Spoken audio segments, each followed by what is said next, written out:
Don't you know? Bringing our heads to the rhythm of the code. We don't care about dollars or the shiny blade. We're just holding to see the road. It's all every day. Round tripping positions, that's how we roll. We won't make a dollar, we'll celebrate. Mega Jams, guys. Good morning. I don't know if Dub King watches this, but that motherfucker just cracked me up. Happy Father's Day to the crypto dads out there. Probably most of you guys, right? Murray, good morning. Luna, hey, appreciate that, Luna. Thank you. Good morning. Yo-Yo on X2. Yeah. On the weekend, I'm live on my account. I don't do it on the Swarm account. I do it just personal account. We just bullshit here a little more on the weekends. It's a little different flavor. In fact, today might be like last Sunday where we just go down the YouTube rabbit hole and see what kind of crazy shit we can find. I don't know. Today's probably going to be a shorter show. Maybe it won't. I don't know. There's just not a ton happening out there. It's pretty quiet. So yeah, today might be short. I don't know. There's no plan. We'll go as long or short as like we feel like today. China, good morning. Again, happy Father's Day to the dads out there. Wonder what kind of plans we all got going on. I don't know if we have plans or not. Kind of hope not. But it's like you got to do something, and you kind of are doing it for the kids. And I don't know. We were talking about maybe strawberry picking, and I just want some sushi today. That's it. Just a little sushi, but I don't care. In fact, I'd rather kind of just want to write. I just want to sit here and write. Like, I got to get my game locked in for, like I talk about way too much and don't do, but like get some good Twitter content going. I just need to sit here and take 2 hours a day and just write. You know what? Does X do notifications? I don't think it does notifications when you go live. Oh, you know what? It's the way I do it. When I do it on Swarm and like you set it up ahead of time and you do it through the X interface, it'll make a post when you go live. And if you just do it like normal, it'll just put it here, right? It'll just put it on the timeline. But I don't think you get notifications or whatever, right? But I don't know. I've been doing this. It's funny. I can't say I haven't been doing this long now. Like I've been doing this coming up on in 1 month, it's going to be 2 years of streaming daily, which is crazy how fast it's gone. Let me tell you guys something I think I'm going to do, and this is probably only helpful for you virtuals people, but I think there's enough of you out here now. Have been thinking, well, first off, hey, smash the like where you're watching, all the usual spots. Subscribe over on Inside NFTs. And then, yes, follow me at Huda_idiot on X. So I think what I'm going to do here, and I've mentioned this before, and I think it's just making more and more sense, is like a daily thread, but it's mostly all video on like the upcoming launches of the week.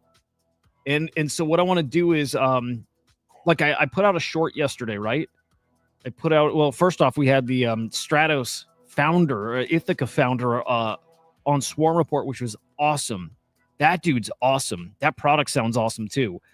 Working on some shorts from that show, but I put out a short from Primo, which I thought was pretty cool. Like I like the Primo project. But what I want to do is do a quick, like 30-second video that's just this. I'll show you.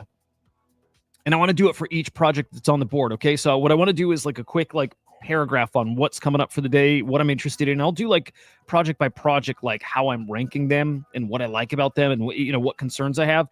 But you know how when you go research a project, it's click on the project.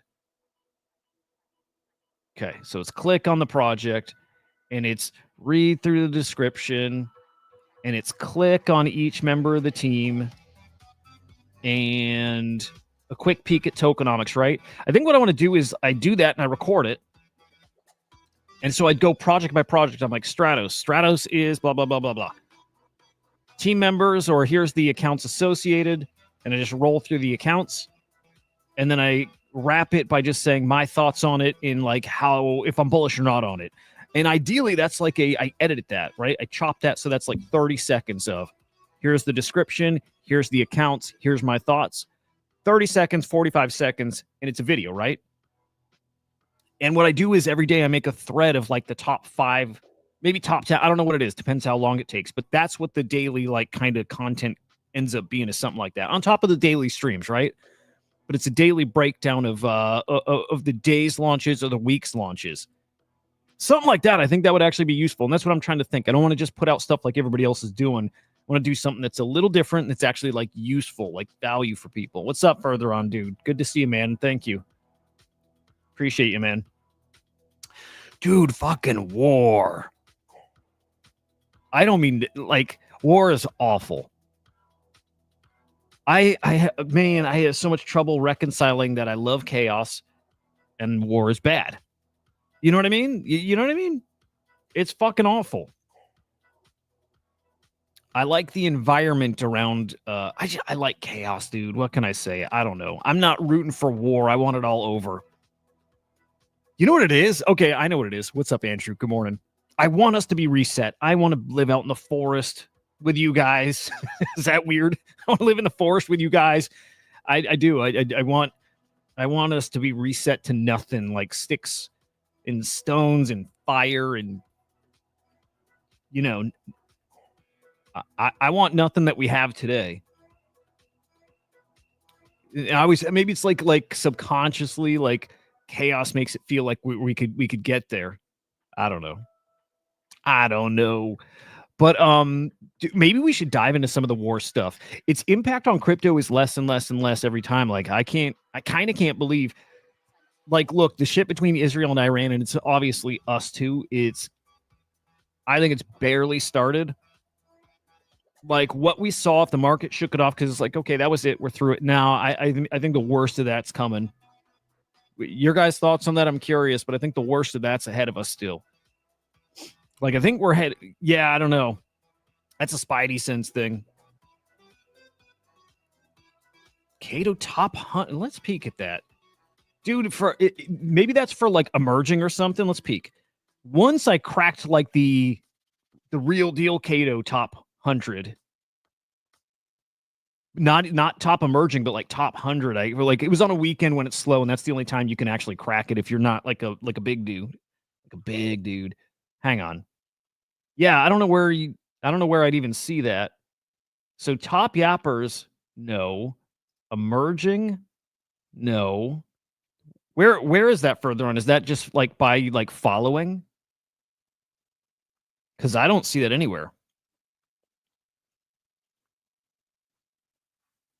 And I might be looking at the wrong place. I don't use this really. But I'm curious where you see that. I have a couple like okay tweets, but I don't think top 100. Okay. Yapper leaderboards. Okay, hang on. Yapper leaderboards, and then where? CT? Oh, I gotta go to virtuals. Okay, hang on. I'm so stupid. Okay, virtuals. 7-day, and it probably won't show here because that's top 20. Okay, top 100.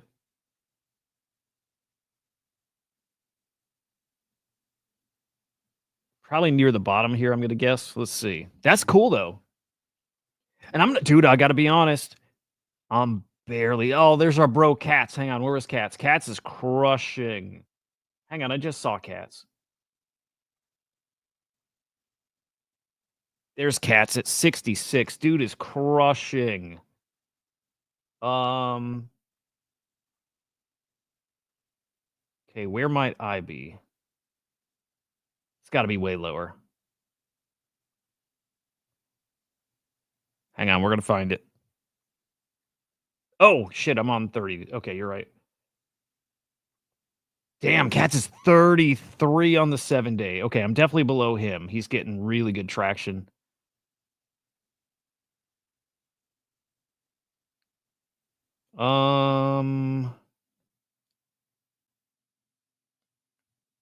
Yeah, yo, I'm learning more about this, that you only get points if you're in like the top 1,000.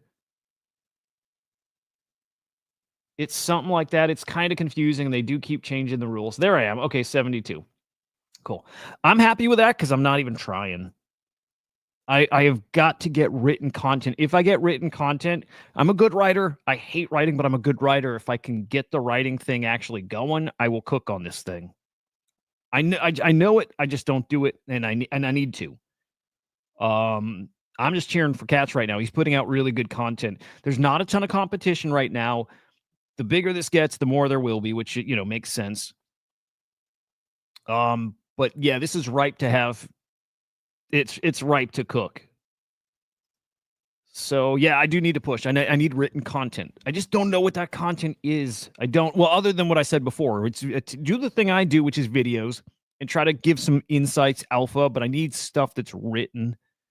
It's really fucking important. But that's cool. Appreciate you mentioning that further on. Okay. War. War. Who agrees? Who I need to know who agrees that we're not close. We're not close to the end. In fact, I don't think we're far from the beginning of it. Its impact on crypto, I don't think it matters. I don't think there is going to be much of an impact. Dude, I need to use this site more. But I don't know, dude, just starting. And I think it could get real bad. Where am I on here? What does that show? Like who you're connected to or something? I'm trying to see where it would connect me. Here, let's go back to 7-day. Okay, I'm on 7-day. Hang on. It's so confusing. I don't like SocialFi, man. Or InfoFi. InfoFi. I hate the terms too.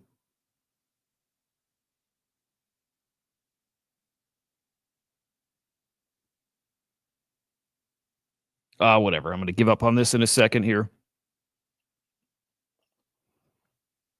Yeah, oil looking crazy. What did it hit? 150 a barrel or something? Dude, and that crazy assassination. It's you can just feel it. It's going to get worse. You can feel it. It's going to get way worse. Like we're getting closer and closer to that time where like someone is going to drop a nuke, right? Different kind of nuke. Did you see the hypersonic missile? Yeah, Room is going to be interesting, dude. You guys saw that hypersonic missile that fucking landed in Israel? Is crazy.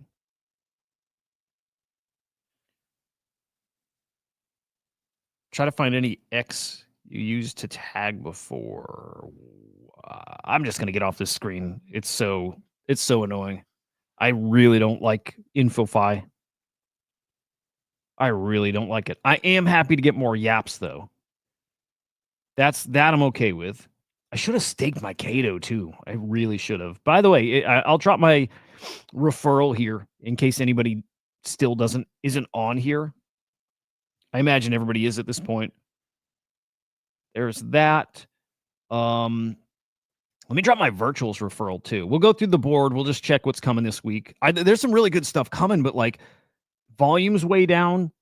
Like volume's way down. It's like I don't know. It's either the time to get in and get some like less subscribed drops, and I think within I think we are heading for a slow few weeks for virtuals. But it's you definitely got to play now. You still got to stay active to get those points and get those points ready for the next 100x. The next 100. Well, I'm sorry, no, not 100. The next like 2, 3, 4, 500x is definitely coming. So stay like really, really stay super active here for sure. But again, the war stuff, I'm just watching to see. I want to find that hypersonic video, dude. Check this out too, Andrew Steinwald. I didn't think this is real at first, but it is. They have the Ukraine's gamified war. You can fund like drones and shit. You can like fund this stuff for different groups who then get scores based on their kills. How crazy is that? Right? So like if your unit or whatever is getting kills with whatever, you get points for it. It's called Brave Brave One Warfighting Ecosystem. It's real, by the way. Verified kills earn points. 6 points for a soldier, 20 points for damaged tank, 40 for destroyed tank, 50 for destroying a rocket launcher. Points exchange for real world equipment. Wow. How crazy is that? No points today. None yet. They didn't drop yet. Isn't that nuts? Dude, if that's not a sign that everything we've thought is correct, is correct, right? That everything is going to get gamified. Like it's going to take a while, but everything is going to get gamified. Everything. Your trip to the supermarket, your whole life is going to get gamified with points and rewards. It is. I mean, it's like, again, I go back to 2020 and 21 and where we just dreamed up like all these things you do with NFTs, and it's all going to happen. It's all going to happen. Nothing's changed my mind about that stuff. I'm more sure than ever that that's all going to happen. This tells me that's going to happen. Everything's going to get gamified with points and like money, but crypto money, right? Like it's going to happen. It's crazy. Good morning over on Abstract. I think we're on Kick again, but I might stop the Kick stuff. There was it was kind of annoying with the Kick stuff yesterday. I don't think you guys see the comments that come through. I'm pretty sure you don't, but like annoying shit.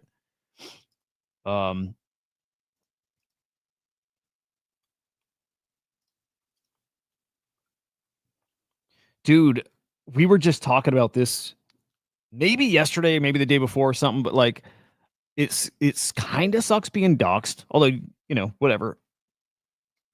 But I'm like, at some point, we were talking about that Pix guy who, had his house broken into or almost broken into. And I'm like, okay, so I worry about that a little bit, but I don't have anything for people to steal. I don't have crypto. I have JPEGs, right? I don't have anything worth anybody stealing. Like they're going to be sorely, they're going to be very disappointed. Anyway, story of a 26-year-old TikTok influencer kidnapped, beaten, held for 50 euros in crypto, released when they realized he didn't have shit. Literally what will happen here. Literally what will happen if I'm ever kidnapped. Like, bro, you can have my honey badger. I've got 10 honey badger. You can have those. GG's on your $1,000, okay? You can have my virtuals coins, but you got a 14-day cooldown before you can use them. And by the way, you probably don't want to unstake them because then you're not going to get points, guy. Like, come on, what is somebody going to do if they kidnap me? But I think that's in my future for real. I really do. It's not a thing that keeps me up at night, but I'm pretty sure like the longer I do this, and then if I ever do make a lot of money here, and I hope to one day, that's going to happen. I believe that. I really do. I think it's going to happen to a lot of people. It sucks. I don't know. Maybe that's like a crazy like thought to have, but I do think it's going to happen. I'm seeing the future. I think it's going to happen. I hope not, though. I don't want it. I'll just say that. I don't want it. Laudio. We'll get to virtuals in a second. Laudio, I thought was cool. There was, plenty of people did not like Laudio. I didn't like it on the timeline. I liked Yap stuff more than I do now. I still hate the Yap stuff, dude. I hate it. But the idea of Laudio made a ton of sense. That reward structure, people tweeting about it, get the fees. I thought that was awesome. And so now we got a launch pad, which is, I thought, what the Laudio guys were going to do, like make a launch pad. Well, somebody did. And I think it's awesome. It's called Shout. Multiple token launches. Again, the tokens that work. And especially picture if you get like a killer meme coin, well, the fees are shared with the people yapping about it. It's brilliant. I like that a lot. Like, still, like, don't get me wrong. I hate the Yap stuff, but part of it makes sense. like the way Cats is doing it makes sense. If you give some good quality, if you're actually giving alpha, like Cats now is breaking down some like ACP stuff, which is awesome. I'll be doing similar, but it gives value to people reading. It's not like a mindless shill. It's teaching you about something. I like that a lot. Meme coins is gonna be mindless shills, but we've been doing that anyways for years. So same game, more rewarding for people in the coin. I like it. So shout.fun. Boop is still making their comeback. You know, they're going to try, but I don't think it's going to work. Like, who doesn't hate Boop now? Hate. Like, I won't give, what's his name? Dingling. I won't give Dingling the benefit of the doubt. I won't use Dingling products anymore. I used to like him before I knew what he was. He's like a piece of shit scammer guy. So I don't think Boop's going to come back and win. Oh yeah, there was the Dub King comment. If he'll just talk about crypto nonstop, they'll release him, dude. Yes. Oh, Rocky, dude, thank you, man. Appreciate that. That's gonna get me a little sushi today. It's sushi time. If we get it, I don't know. If the missus is watching, it's all I want. Just a little sushi. Oh, I need to drop a little water. Let's reactivate that. Hang on, boys. Hang on, boys. I really like smelling salts now. Also, if you've never done smelling salts, it's not as cool. It's not that. It's not. I thought it'd be more. I had higher hopes for smelling salts. It's not that cool. It doesn't. It burns like crazy. It doesn't give me any kind of rush like I thought it would do. So overrated. I don't get it. I don't know what kind. Like you see these videos of people who like go in the gym and they're lifting and they do some smelling salts before the lift because it gets them in the zone and gets them pumped and what. I don't get that. You must never have done any kind of drug or like anything hardcore if smelling salts get you going. I don't get it, dude. Smelling salt. I'm trying to compare it to something. Trying to compare it to something that's like, I don't know. I don't know. I'm trying to think of something that like people might think is wild. It's like taking a Tylenol 3 and thinking like, like thinking you're fucking like, I don't know. It's like a Tylenol 3 versus, like a Roxy or fucking fentanyl or something. I don't know. Smelling salt's like water. It's nothing. Don't get me wrong. It burns pretty good, but it's not hardcore shit. I don't get it. Kids don't do smelling salts or anything I'm mentioning here, but I don't get it. If you're getting like fucking amped over smelling salts, like it gets you in the zone, bruh. um, hang on, boys. I get everybody gets these DMs, right? You get DMs of people trying to shill you shit and partnership, collab, KOL stuff. I'm getting more traction because the video stuff and that kind of stuff is ramping up, and I'm starting to get a little more legit stuff. I think.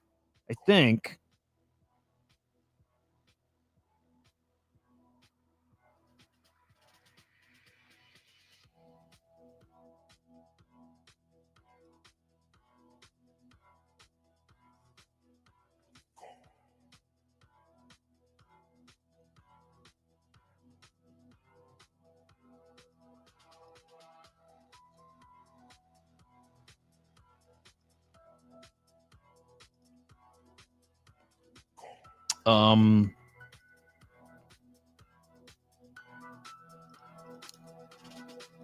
All right.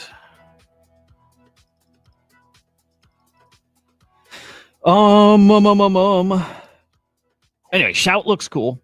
We'll keep our eyes on that. I don't know. It's Launchpad stuff's getting pretty competitive now, and it's like Launchpads are on the uptrend as far as how many, while meme coins are on the downtrend. And I still think they come roaring back, and I still like the Murad stuff. Like uh, uh, we will get meme coins that absolutely fucking cook, like for sure. But like timing right now is lame-o.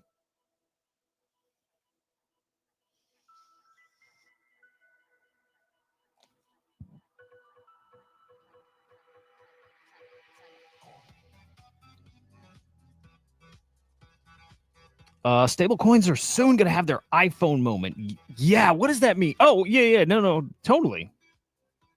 Totally. Like everyone's going to have stable coins. Abso-fucking-lutely. But I read into that like a little deeper. Everybody's coming on the blockchain soon. That's what that means. Right. And so you guys who watch every day, it's what we've been talking about. Everybody's about to come on chain. That's coming like the start of it is this summer. Like the start's this summer, man. It's crazy what that means. So again, like I want to make sure this is clear. It doesn't mean everybody's going to start trading crypto and NFTs and stuff. But like everybody, let's just say over the next year. And I mean this probably like half of the population here, at least in the States, is probably going to start dabbling in stable coins. Maybe we say like 30%. And I'm talking people who don't have Bitcoin already.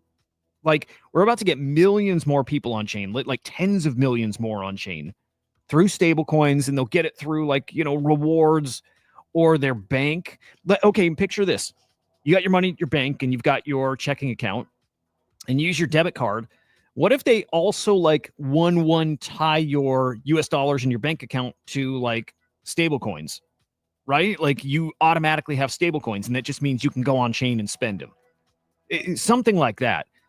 All I'm trying to say ultimately is that the more people that come on chain via stablecoins that have some exposure to blockchain, a tiny percent of them are going to get curious and come explore. That's all I mean. That's all, right? That's where this is leading. More people who, for the first time, touch the blockchain, they use it, they spend some stablecoins, even though it looks like paying with anything else, right? They go on a website, they check out, and they just, instead of picking their debit card, they just spend with stable coins. And it's like to do that, all they do is like log in with their email, click buy. No entering anything. It's going to be super easy. Super easy. Anyway, some of them will get like they'll be attracted by that experience. They're going to start just learning a little more and a little more and a little more and just learning about blockchain stuff. And then some of them are going to find like a cute little collectible from their favorite brand. Hell, some of them, it's like they go, IRL to like Home Depot and they have like a card, and it's like what, $1 fee to use it, your credit card. I'm making stuff up. I don't think it's that anymore, but like, it's a little fee to use credit card, use stablecoin, it's free. Or maybe sending money to your buddy instead of using Zelle, which probably is free too. I don't know what the money transfer apps are these days, but people are just going to find that stablecoins quicker, easier, instant. People are going to like the stablecoin experience. Anyway, it's going to get people just looking more and more into blockchain. That's it. And it's going to work. It will onboard a fuck ton of people. That's the iPhone moment. It's so sad, ain't it? They can keep dumping quite a bit. And I wouldn't worry about it. I worry about it if you're in it for like trying to hopefully get profits right now and maybe, in a couple months. I mean, I get the worry if you're in them because you're hoping for a flip, like this year even. I say, don't worry about it if you're in this for the long haul. They can keep jumping. The amount of people who have conviction in ordinals like I do, right? It's not many. Like, we're talking like 20,000 people in the whole world. Do you think that's probably right? Like, like the degree that I have conviction in ordinals, is there maybe like 20, 30,000 people in the entire world that have that kind of conviction? It's not much. I don't even want to look, but I will. I think I saw Wizards down to like 0.15 and Quantum Cat's 0.02. It doesn't look good. And also, it's kind of what I expect. I think most people don't get it. It's why I still think it's like the best opportunity, because people don't get it. And those people are going to get it.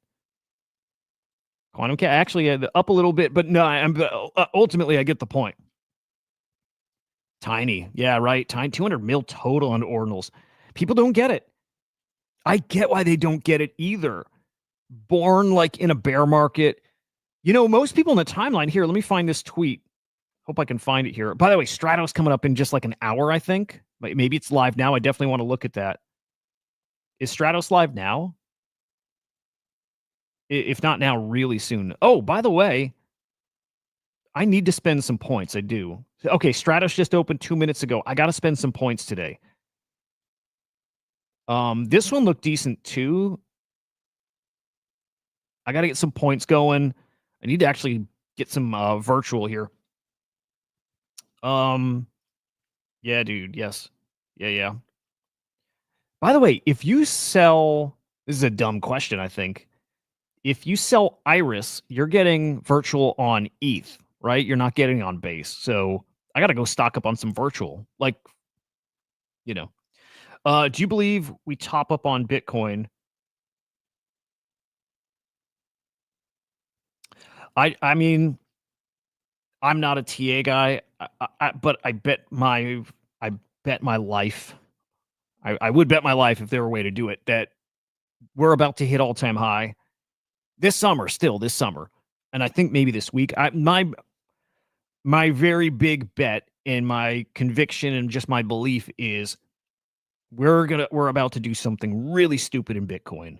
I think it was Matt Hogan was saying it's like the summer of accumulation, and maybe it's the fall that we really send.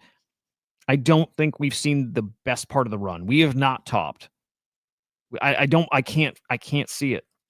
I can't see it. Now, the scenario that we have seen it is that none of this legislation happens. Like that's back to stablecoin legislation, and it's that the Genius Act doesn't come through and that adoption doesn't happen. I don't believe that any of that. Well, I think the Bitcoin Act will probably fail. I still think that. But I don't see crypto adoption slowing down. I only see it escalating, and I only see Bitcoin. I actually believe Bitcoin's going to go like a lot of people have these 130 to 150K prediction for this cycle. I think we might test 200. I do. Yeah, I get how it's scary out there too. But this has not been a normal cycle. And I think if Bitcoin's going to 1 million, that doesn't feel very normal. The kind of like the adoption that's coming, the use of Bitcoin, these strategic reserves, the banks launching stable coins, like this is not normal. This is actual real adoption. There's trillions coming on chain. Like we're not talking millions or we're not talking billions. There's trillions of dollars coming on chain. Yeah, whatever charts look like now, I don't think they matter. I just don't. It does if you're a trader. I get it. If you're a trader and you're like swing trading, you're day trading, I get that. That matters. But if it's like if we're all here long term and we're holding and here's maybe the point. If we're all just trying to get out before the crash, before the bear market, I'm not even a little concerned about that. Save a black swan event, right? Not even a little concerned that we're crashing. Like English still thinks we pull back to like the low to mid 90s, and maybe that happens. I could totally see it happening. I don't think it's likely, but it could happen for sure.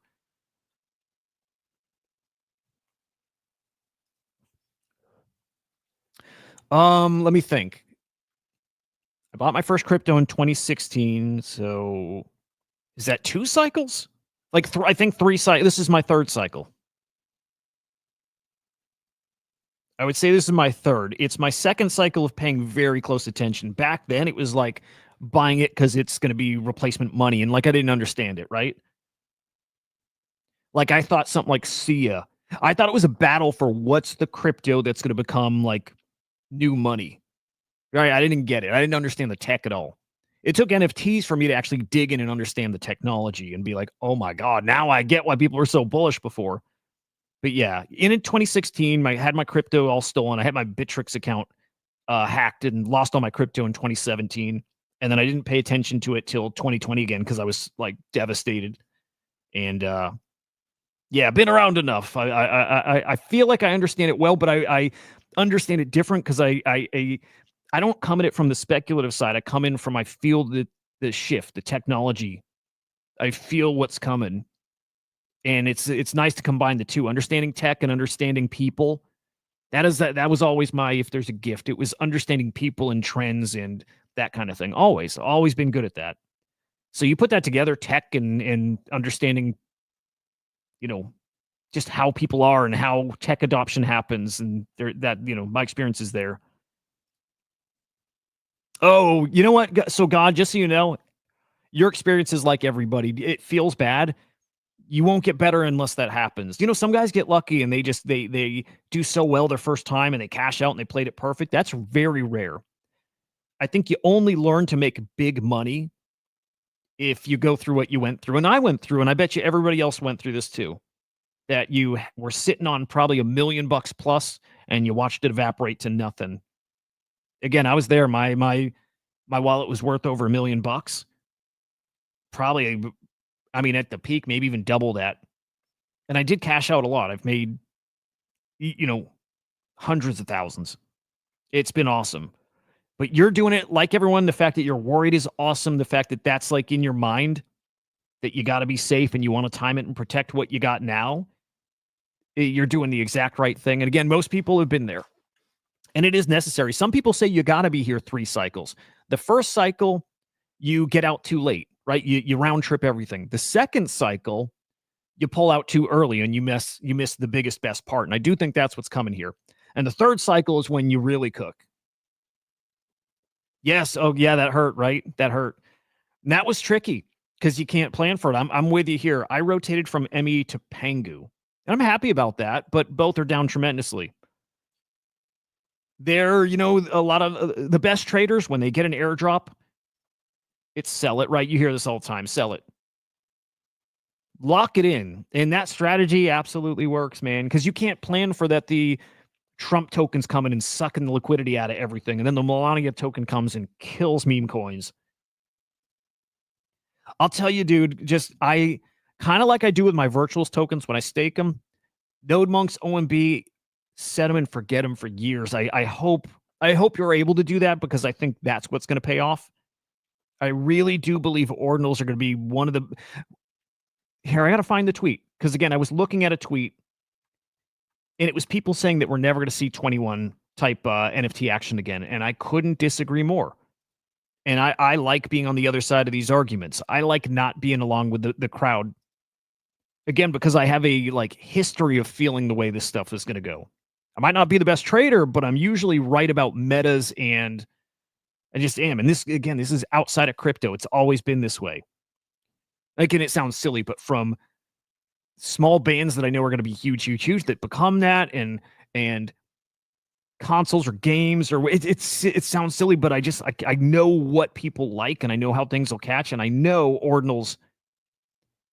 I know that we're going to have another 21 type of NFT cycle. I know it. I know. I'm sure of it. And when that happens, ordinals are going to be there. They weren't there last time, and ordinals, when people get rich again, and that's going to happen.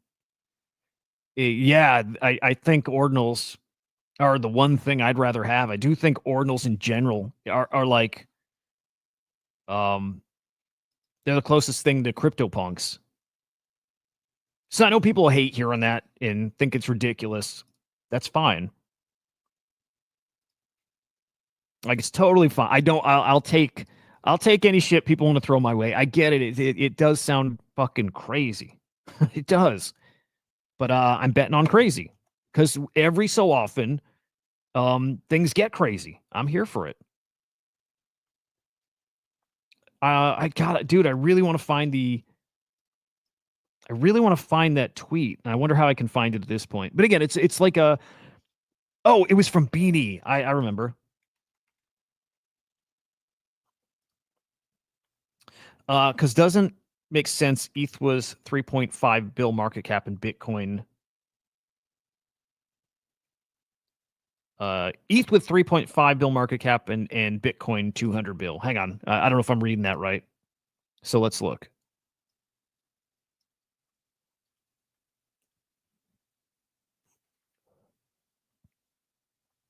Oh, you're talking NFTs. I'm sorry, dude. Yes. Dude, God, this is it. This is why I'm so sure, because it doesn't make sense. And the separation is so big, and it doesn't make sense.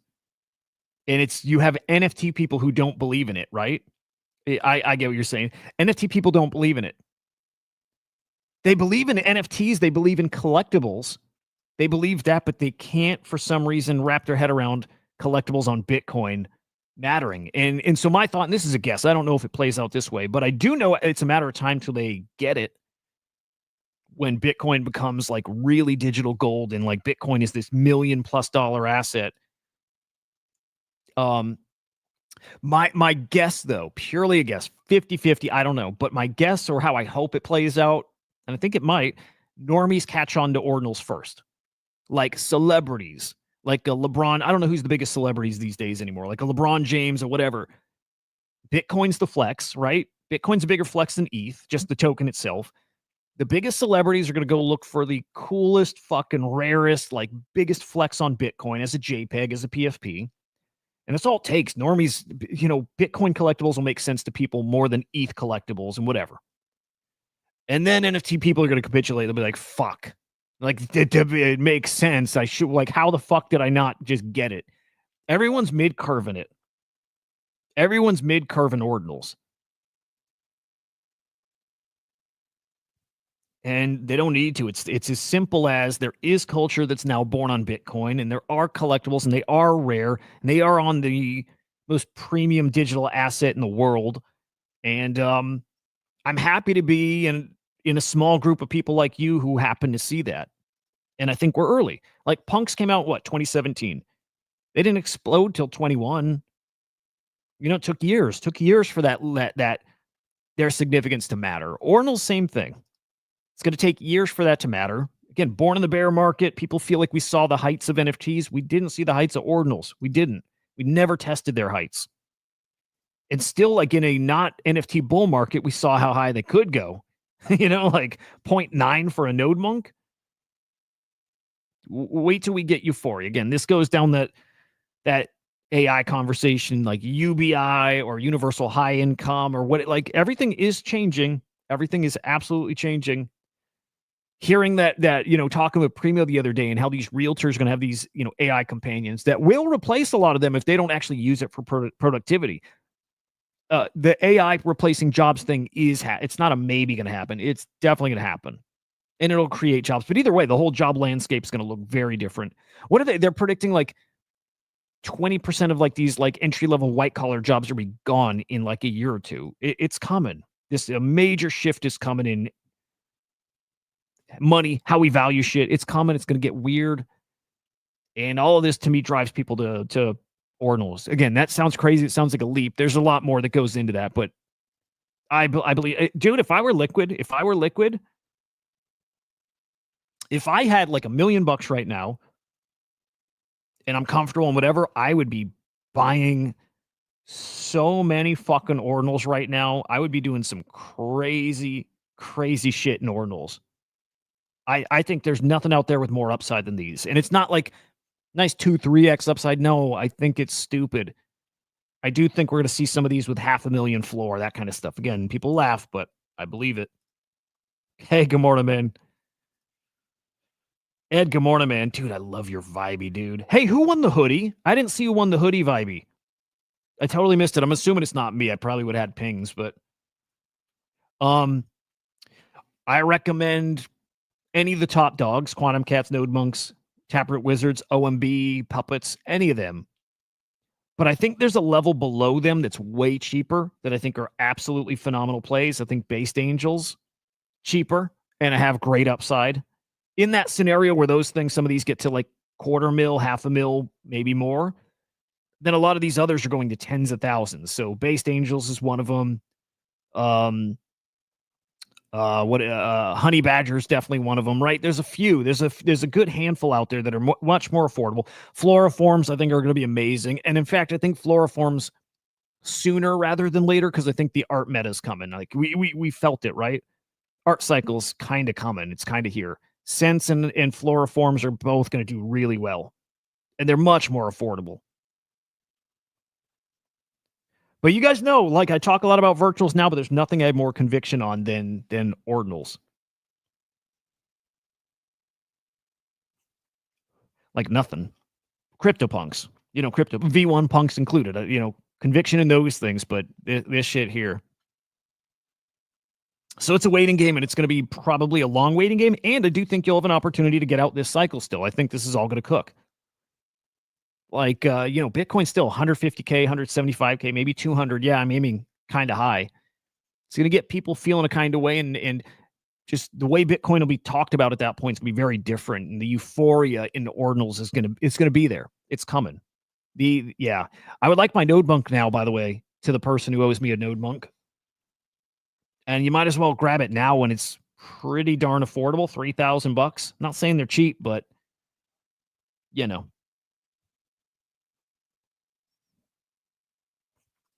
Ooh, let's see this. The Walmart inheritor woman who's been funding the violence in anti-America riot busted. She's tied to Walmart. What? Dude, I don't know anything about that, but that sounds spicy. Where are those whales? Yeah. Again, I think this is people from outside of crypto are the ones who are going to get this stuff. You know, okay, God, picture this scenario. It's again, just maybe it doesn't happen, but maybe it does. When you got into crypto for the first time and it clicked and it was magic, and it was just magic, and you were euphoric probably, and kind of could buy whatever because it's going to keep going up.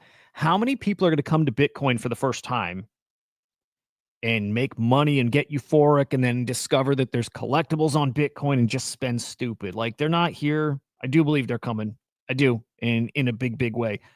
How low do you, okay, that's a great question. I don't think they go much lower. I don't see it unless like worst case scenario, black swan event comes and cripples crypto, like decimates crypto.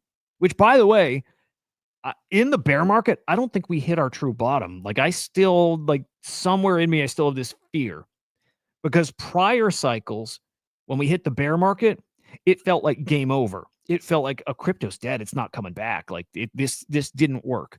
We didn't have that last time. Maybe we never have it again. But I kept waiting for that moment.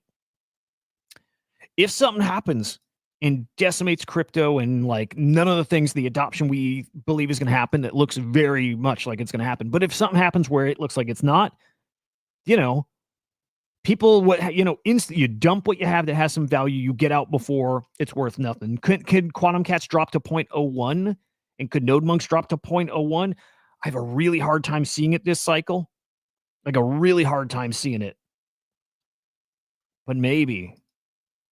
It's a maybe thing. I doubt it, dude. If we're looking at USD value, actually, maybe I should do that because it's easier to see it in USD value. Dude, maybe they can go to 0.01. I have a lot of trouble seeing it. Now, if we're about to head into a bear market that lasts, a couple of years, yeah, it's going to be tricky. I don't see it coming. I think that's the best way, dude. I think that's it. I think it's set it and forget it. And again, it's usually my strategy with most things. I make those bets based on conviction, and I consider it gone. I'm not going to stress over it. I get it's a lot of money, but it's gone. It just doesn't exist. I'm going to set it aside for years and let's see. Oh, you felt that, huh? Yeah, I mean, at least for me music, I was expecting it to come back, and after that, I was waiting for something else. I was waiting for, crypto to be banned. I was waiting for something else. Yeah, dude. Yeah. Yep. Expensive shit. Yep. Can't go wrong with either. Here's what I say, Ed, to that question. Can't go wrong with either. Puppets is the best culture play. And I do believe it's a when this gets euphoric, I think puppets move faster. Their ceiling is around each other. Yeah, I don't think you can predict which one ends up reaching higher. But it's like this. Puppet, if you want to be a part of the culture thing. Node Monk, if you want to be, have a slice of the kind of historic provenance part of that conversation, right? You can't go wrong with either. I wish I had them both. There you go. Nice play, dude. Nice. Very nice. Mafia Virtual. What is that? Why, I should know that.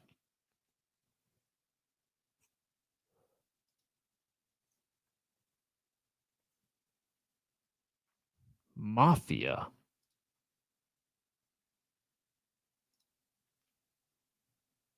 What the fuck is? Yeah, wow. 400K FDV. Did you get in? Gravity. Did you get in on this one? Modular autonomous financial intelligence agent, your DeFi yield co-pilot that manages your portfolio using chat commands, translates into on-chain actions. So like a kind of like a Hey Anon kind of helpful tool, I think. which sounds cool. You know, there's going to be so many of these though. Like wallets are going to AI. Remember, Tether is making a like an AI wallet. Like our wallets are going to be very different. They'll have like natural language interface for them. I'm Gravity. I wouldn't be okay. I bet at 400 it's got some upside, but I wouldn't bet that this is going to cook. Like market caps have pulled back a lot. Like it probably maybe it bounces to a mil, which you're going to see a 2x here. Huh. It's a bigger account than I was thinking. Yeah. Okay. It's got some good followers. You know, guys who are writing content and stuff. Yeah, it's probably a good play. I gotta buy some. I need to buy some virtual. Yeah, that's probably a good spot to get in on. Yeah, it's so dead right now. It's. I mean, there's no volume. It is so dead right now.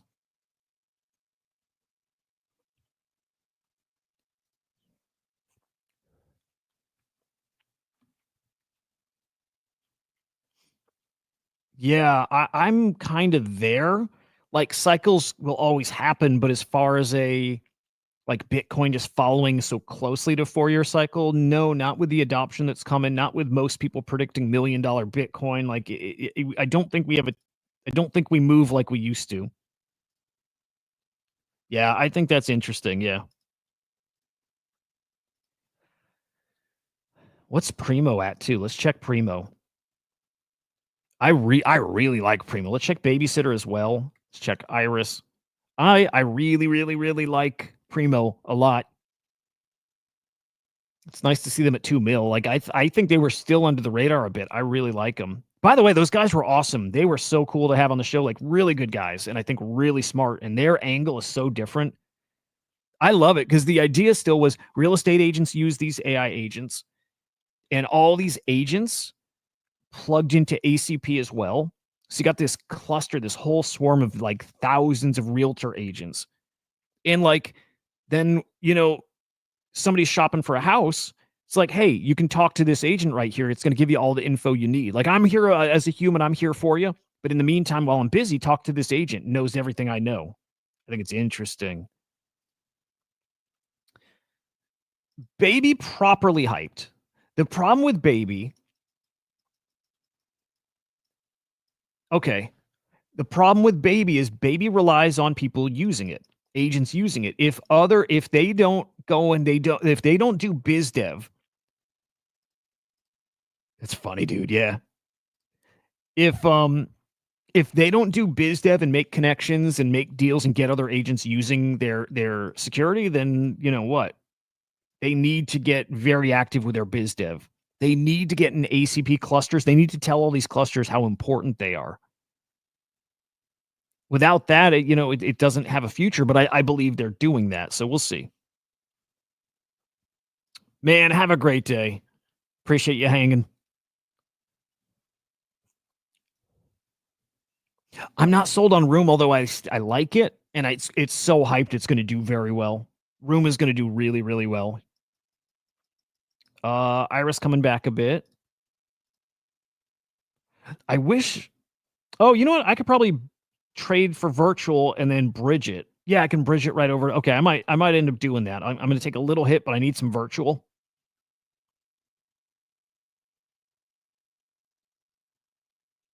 Damn, what's up there, Hoods? Why can't you get signed in? Yeah, Mafia does look interesting there. You guys are right. A few things on the radar that I think look interesting. Oh, hang on, Luke. Good morning, man. Um, yeah, the Coinbase credit card earning 4% Bitcoin, but dude, awesome, dude, huge, huge, huge. And Luke with Floriforms, dude, yes, Floriforms I think have some like really, really, really strong potential here, and like Harto's been awesome keeping in mind share and making connections. He's doing it the right way. Okay, VPay opens up in 35 minutes. And I think it's actually really interesting. I like this one a lot. AI powered bank.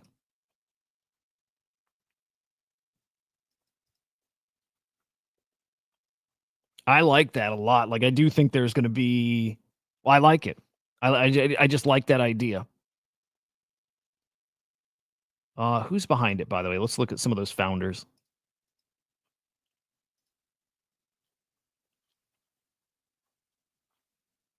Tiny account, but Agent V. Here's some people behind it.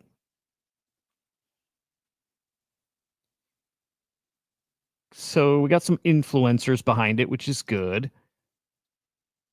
I like it though. I like VPay. I think VPay might be one of those secret ones. Again, trouble right now is I don't know if people are tapped out or if it's just summer slowness or whatever, but like volume was way down, like way down. I don't love Pitch Pilot. Let me see if I had pulled that aside to at least review, but I didn't love Pitch Pilot.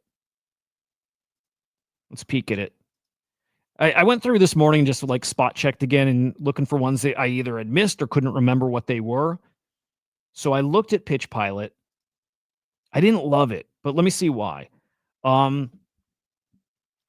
Pitch Pilot transforms top tier expertise into on-chain agents.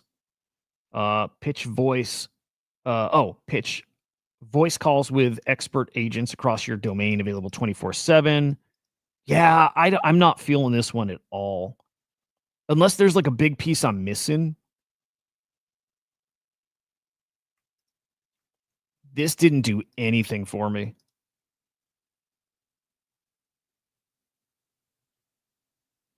Oh, wait. Does Pitch Pilot have that Animoca connection like with Mo? There's one of these here that's got Mo from Animoca, like head of tokenomics that's on the team.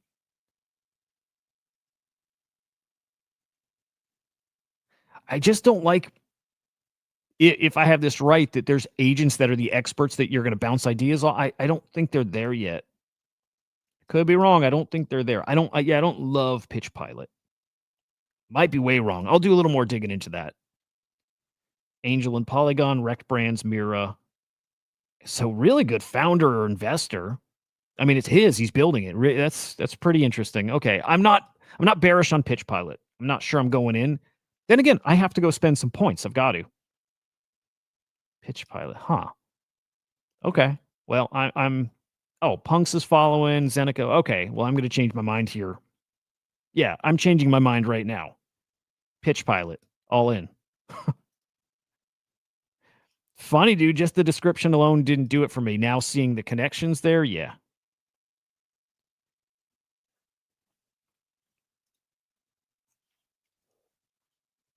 Okay, yeah. Pitch Pilot's a go. In fact, that's live shortly. Pitch Pilot live today, I think, right? Yeah, I'm probably going to throw some points at Pitch Pilot. Oh, tomorrow. Okay. Yeah, okay. I'm sorry, guys. Yeah, Pitch Pilot. Yes.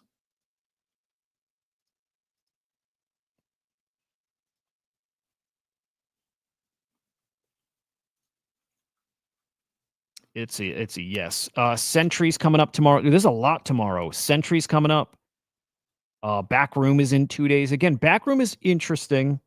Again, I like SocialFi. I like that this is not access to a group chat, but it's access to a group chat's alpha. I think there's something cool there, and it's got it's got a lot of hype. This probably should be the biggest one this week.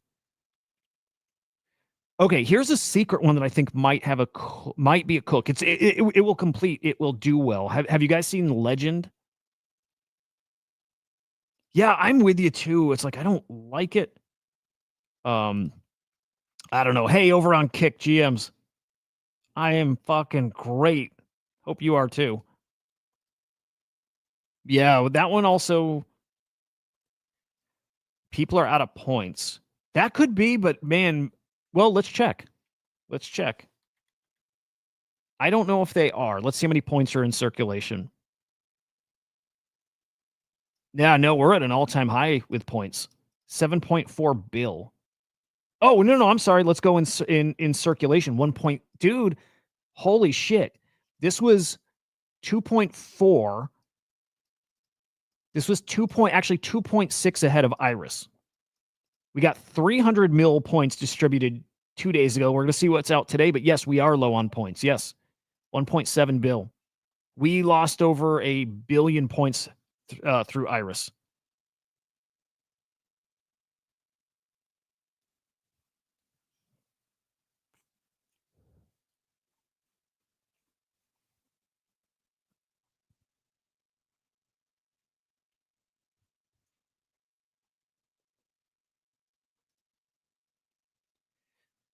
So check this. Yeah, Legend. Again, so if this is TLDR, from what I gather, it's like it reminds me of WAGMI United, kind of like a whole bunch of people helping shape a team, like a sports team, like a professional soccer team. But this is the one that's got Mo from Animoca on board, which makes it interesting. Some partners here, or their advisors, Animoca, Coinbase, Verizon, Ubisoft, like something kind of interesting here. Kind of. The advisory networks includes. So who's this Luca guy?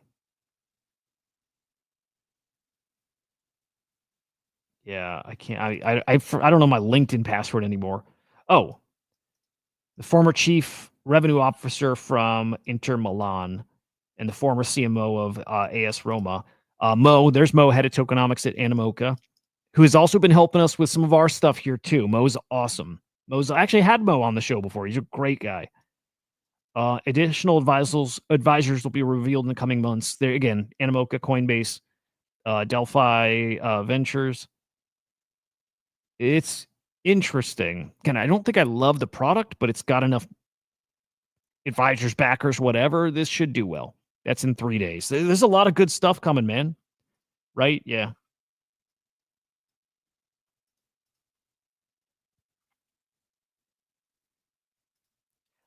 We are going to run out of points. I got to get yapping. I need to start earning some points here. It's going to get really rough. And I need to get some virtual. This is where it's tricky that all my tokens are staked, so I'm not liquid. Only thing liquid I'm in right now is like some of that Iris, right? Liquid, a little Iris. If I sell it now, I'm selling at a loss, like a pretty big loss, but I do want to get liquid here.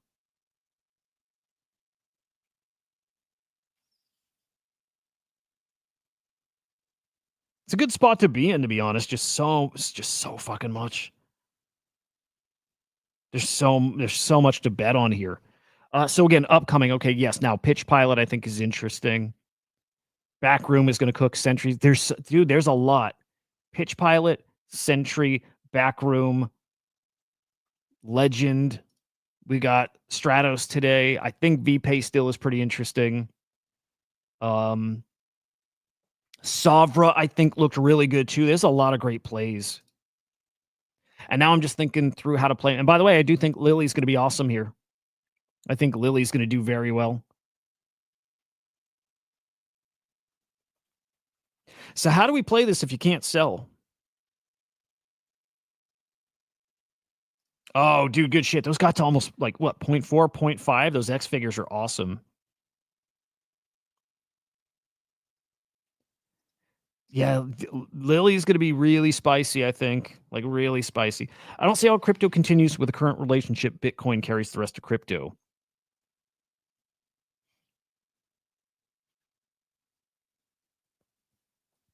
I mean, has it decoupled, I kind of this is in a way maybe like I still think Bitcoin higher than most people are thinking. I think altcoins not as high as people are thinking, right? I think there is a decoupling here. Dude, so awesome. We didn't get the alpha from you. It's a bummer, awful eye. I don't remember getting the tip that we needed to buy those things, so, it's pretty cool.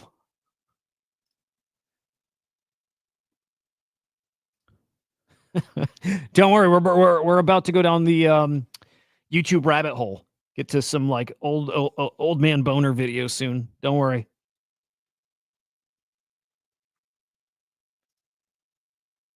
Stratos live now though, 12%.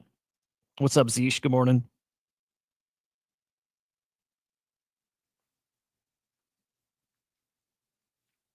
Dude, in fucking deed, more than fine.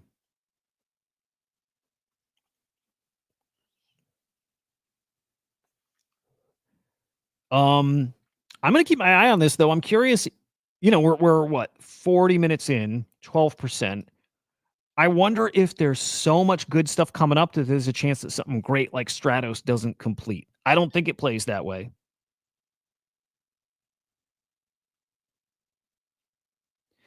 Um, is verified count as a green flag for pledging points?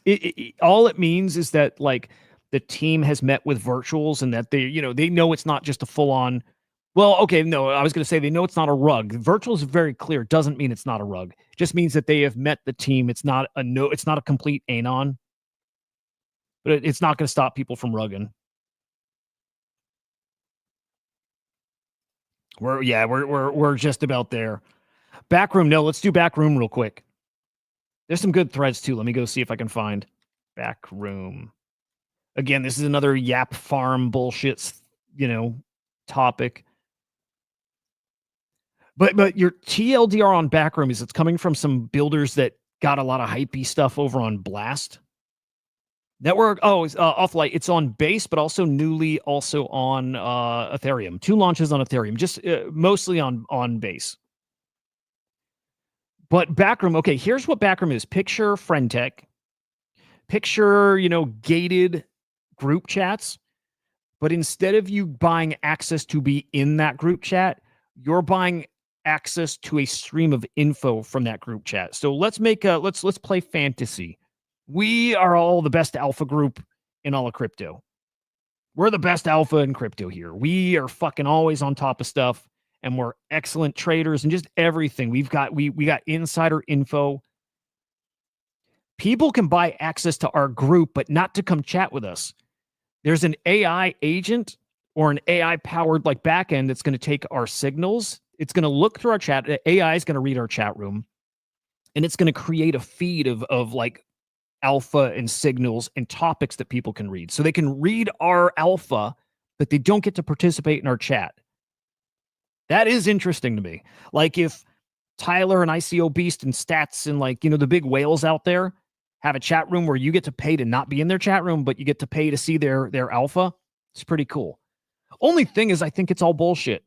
Because if that were a real thing, well, then they're going to do their best alpha in a different group, and then they can coordinate what things they say in their group chat that then other people are going to see. Like, you know what I mean? It's like, I still don't think this cracks the code for SocialFi. I don't think this is it, but this has got a ton of hype. Real-time intelligence. Alpha used to live in closed chats, private groups, unread messages. It's turning it into real-time market, blah, blah, blah, blah. Creators launch tokenized rooms and drop real insights. Users buy room keys to access them. AI curates the signals, filters the noise. I hate this yappy shit, dude. Everything run through ChatGPT. It's so annoying. Everything updates live. Again, it's getting access to read people's chats without you being in their chat. You don't read everything. You just read the, top tier stuff. The idea is cool.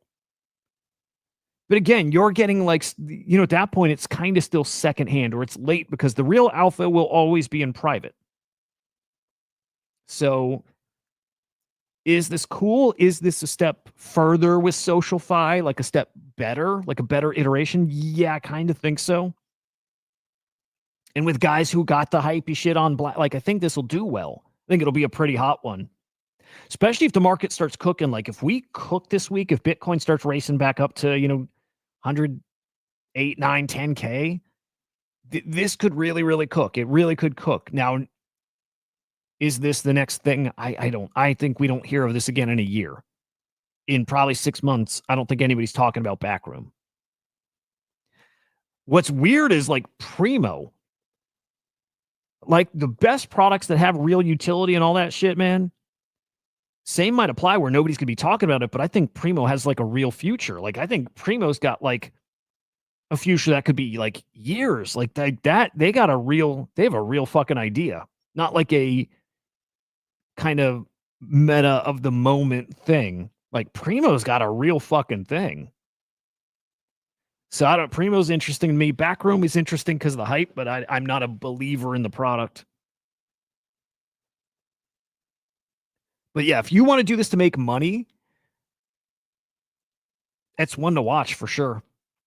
And yeah, we might be in a sweet spot right now for points. People like pretty watered down. Like points are pretty rare, kind of for right now. I think what we're trying to do then is find the one that can get to 5 mil. Find the one that you can get max allocation or, big chunk that can get to 5 mil. It's 25x. I mean, hell, is there one that can get to 200 mil and get you your 100x? I don't see it on the board right now. I don't see any 100 mils. I think 5, like again, how everything changed. When we were getting euphoric a couple weeks back, the good stuff was getting to 10, 12, 15 mil. Before that, though, these things would go to like 5, 6, 7 mil. That was like the top, right? And now we pulled back. We're like 3, 4, 5 is like the top, like kind of like 3, 4 is the top. It's much lower. So what do we see out there that's the next like 3 to 5 mil market cap play? It could be Stratos. Again, Pitch Pilot is a lot more interesting than I thought. It could be Pitch Pilot. I do think it's Backroom. I do think Backroom's going to be 3, 4 mil, 5 mil, maybe. We got to see who's planning to launch rooms here.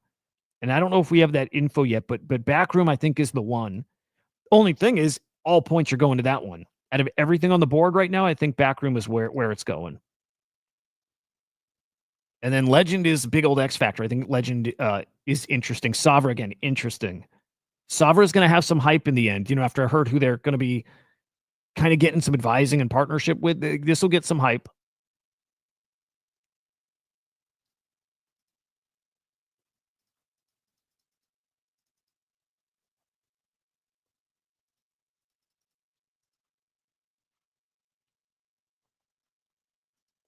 Oh, thank you, Trump. Iran and Israel should make a deal.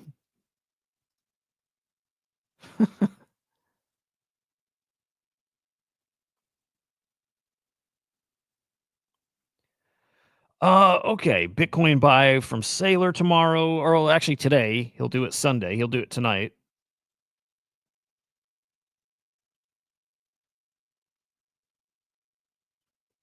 Is it crazy that I want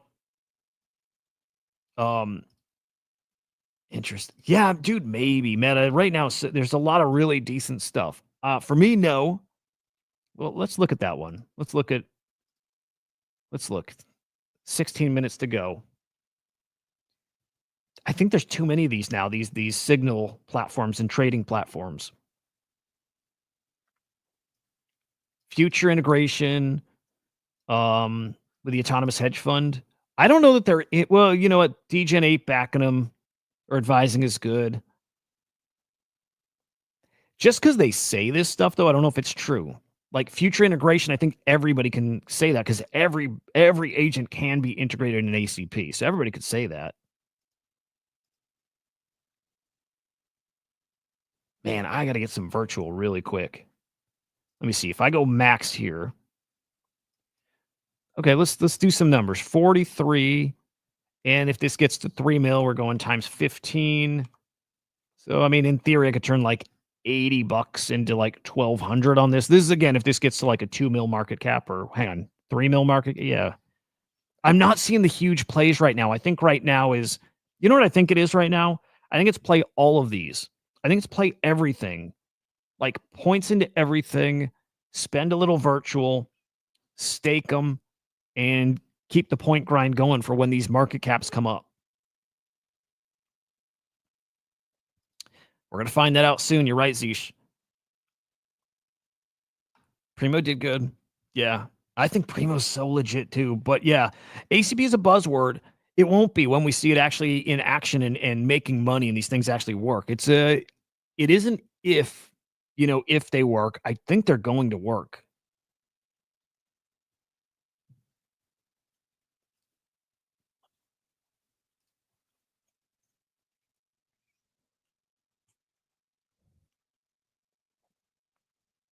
What was the oh, hang on. If the ACP agents started working and generating their own revenue, is it possible that token price doesn't move much? Yeah.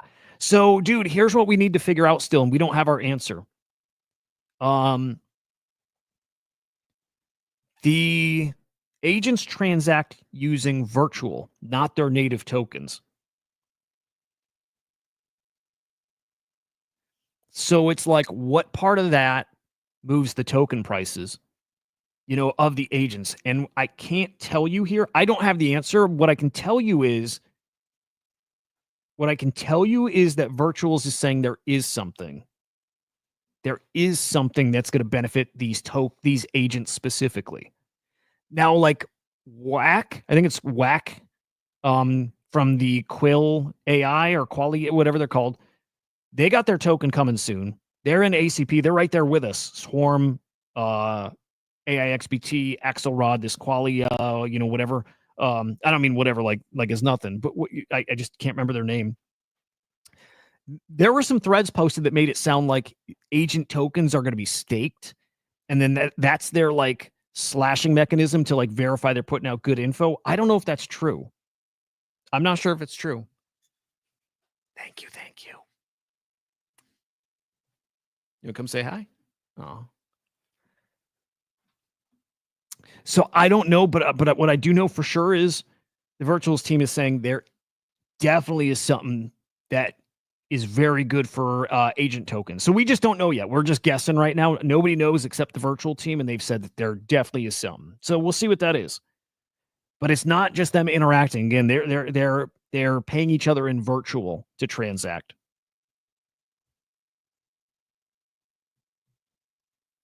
So yeah, dude, we'll see. Man, happy Father's Day to you too. To all you dads. All you daddies out there. Yeah, fuck. I really need some virtual. I gotta check my wallet. I need to see.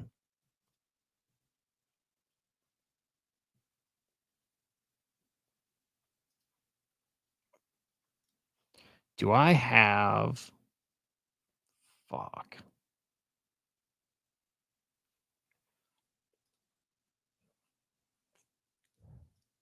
I don't want to sell my Iris because I think there's gonna be a lot of airdrops for holding that Iris. Yeah, I don't know. I'm pretty tapped out right now. I wonder if there's a lot of people in the same spot. Tricky thing with virtual is you're decentivized for selling, and you're waiting your 2 weeks to even unstake stuff. So I'm in that spot right now. But I mean, ideally, I want into a lot of these things. Like if I were liquid, I would go into Elytra, whatever. I would be into Stratos. Little bits, do points in all of them. Do like a little, like one virtual in each, right? Like that. I think that needs to happen. Getting a pitch pilot, getting every single one we mentioned that are all decent, getting all of them. One virtual in each, something little. I do like Arbus further on, and we got some stuff cooking with them. Like you probably, I'm sure you've seen, but Swarm and Arbus are working together right now on basically combining InfoFi and the market data. I think we got something spicy coming. Oh, dude, good shit, Meta. Happy Father's Day, man, and happy birthday to your son. Super cool. Iris, I think there's more to come with Iris. I do. I'm with you. I don't know what, but I think what it does is not just going to be that contract audit. I think it's going to be much bigger. So we'll see. But again, I need points. I am hurting for points. Not bad. 23K is not bad, but I need. I just spent 100,000 on Iris. I need to get back to 100,000 ASAP. So tweets and playing this stuff. And I'll probably end up doing this later today, is getting into like multiple. I think I'm not going to make a bet on one. I'm going to make multiple bets, little bets, and maybe they'll find one that I go harder in. Again, Backroom will cook.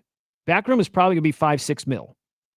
I think that will be our biggest one this week, but plenty get to 2-3 mil.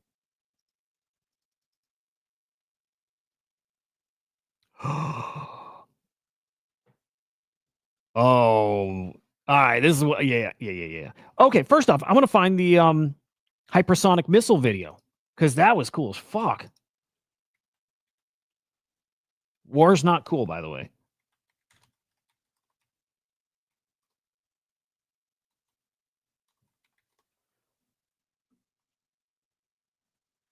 Dude, don't spoil. Oh, it was so fast I couldn't even pause it in time. That fucker's so fast. Holy shit. Hang on, is there audio with this too? Okay, what I saw also on YouTube is something we definitely got to talk about. The underwater UFO construction facility. There's no audio, is there? That's fucking crazy. Like normal missiles, hypersonic missile. How do you stop that?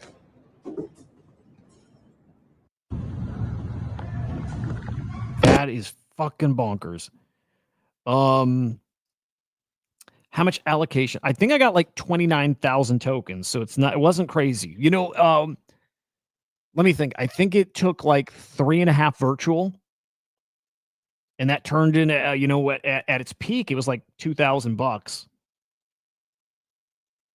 So $6 into 2,000 is great. It's worth, half of that now, maybe even a third of that now, but way up on it. But 100,000 would have been better spent on some other things for sure. Although, you know what? If that 100,000 were spent today and these tokens are only getting to like 2 mil market caps, then it probably wouldn't have mattered as much. It's probably all about even.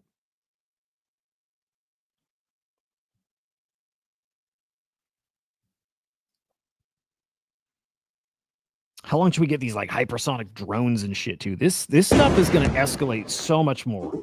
Like it's gonna. This is not. Yeah, I don't know. This one feels bad.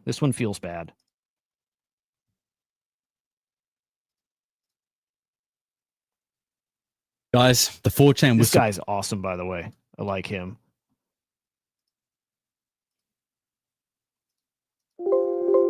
Blower is back. It's the same guy in the last couple of videos. If you haven't seen them, I'll make sure I link them in the description. But you know what? Hang on. I don't think I want to play the video. I think I want to go find the 4chan thread. Let me see if I can find that. Oh, yeah, let's just go right to the thread.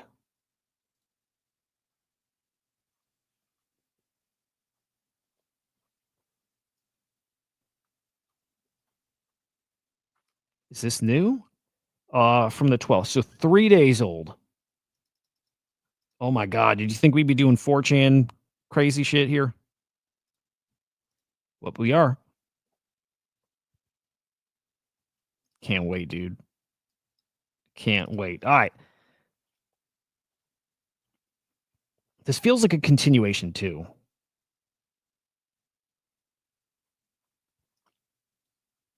Yeah, hang on. This is there is more above this, I think. But let's continue here. Not military, not aliens. UAPs are terrestrial, just not ours in the way you think. Earth isn't just a planet, it's a system running its own evolutionary process. We're part of it, but not the objective. By the way, I've read plenty of this. I don't think I've read this newest thread, but I'm pretty sure this guy's a LARP. Like, I'm pretty sure. But there is some stuff out there that's probably kind of partially true. Yeah, I don't think that was real. Are you talking about that red one, Zeesh? Are you talking about that red thing?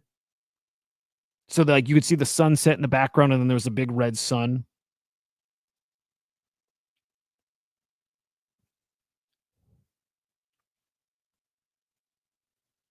If it's that, I think I know what that is. It's like it's an effect that happens when there's smoke, like forest fires and smoke and stuff. I don't think that was anything like weird. It looked weird, but I don't think it was. All right, dude, I was chatting with a buddy yesterday. This part is fascinating to me because I think this is true. There's a structure deep in the Atlantic inside the Bermuda Triangle. Wasn't built by us. It's formed through the planet itself. I don't buy that. The materials aren't entirely extraterrestrial. Some are. And they're not standard geology either. Think of it like a technological organ.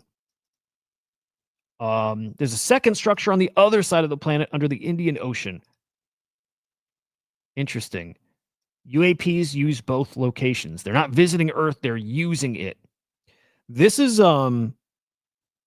dude, that's wild. I want to see a crop circle in person. The real ones, they're real, dude. Crop circles are real. Had acoustic sounds in it. Wow. Crop circles are wild. They're not just like matted down shit. It's like these things are all woven together. It's wild. Like, crop circles are real. Real ones are, Planets alive in a way we haven't modeled yet. Anyway, this I think is like loosely talking about this idea that there is like an underwater base in the Atlantic Ocean. I thought it was Pacific actually, but whatever. This thing is like the size of 2 football fields. It moves at like hundreds of knots, and it's like, and it doesn't even displace water when it moves. Crazy.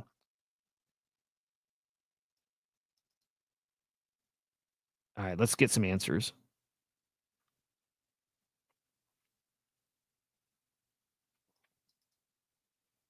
Earth exhibits characteristics consistent with what you consider an emergent autopiotic system, self-producing, self-regulating, capable. So it's kind of like the Earth is alive. Interesting. Maybe. Um, so the planet's alive. What now? What's going on? It's not aliens. It's our planet that's disarming nuclear weapons. Not quite that simple. The disarmament events aren't being caused by the Earth directly, but the system reacts to the existential scale threats in the way an immune system responds to cellular anomalies. This is interesting. I don't think I buy any of this. I don't think I buy any of that, but what? Your bro builds Stargates. What? It, dude, wow.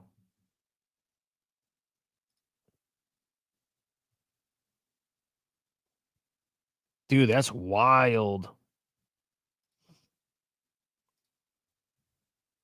Yeah, it's so crazy. Like, I think most people, like, people probably think crop circles are real to a degree, and then there's so many fake ones. But then it's getting popular again because Rogan was talking about it again recently. But like, the real crop circles are really real and they're really crazy. Like, they're crazy. It would be impossible for a human to make. Impossible. Like the scale and how perfectly symmetrical they are. And again, they're fucking woven together. Like yeah, they are impossible for a human to make.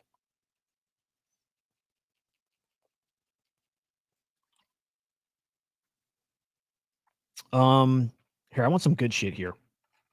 URPs are not the planet, but they're part of it. It'd be cool if the Earth were like sentient or alive or whatever. You know, I'll play this guy's video. It's probably a little more fun. The vast majority of UAPs are local Earth origin or at least Earth linked. I don't know. I don't know.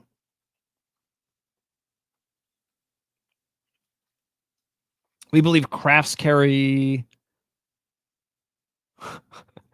autonomous intelligence imprinted on them for material retrieval. Most of the legit high velocity non-ballistic UAPs tracked beyond LEO, low Earth orbit, fall into one of 3 categories based on trajectory modeling: sublunar, solar periphery vectors.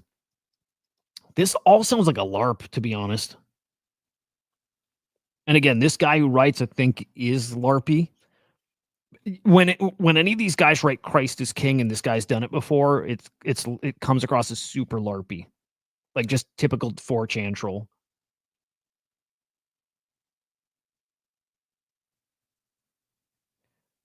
I want to hear more about that underwater craft here. Oh, here we go. To give more here, in the Atlantic site inside the Bermuda Triangle corridor, we've recorded sudden local changes in geomagnetic vectoring,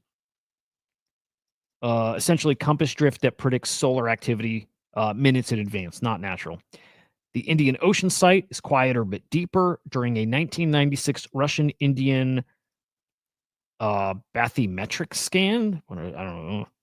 Sensor showed negative time delay on sonar pulses. Wow.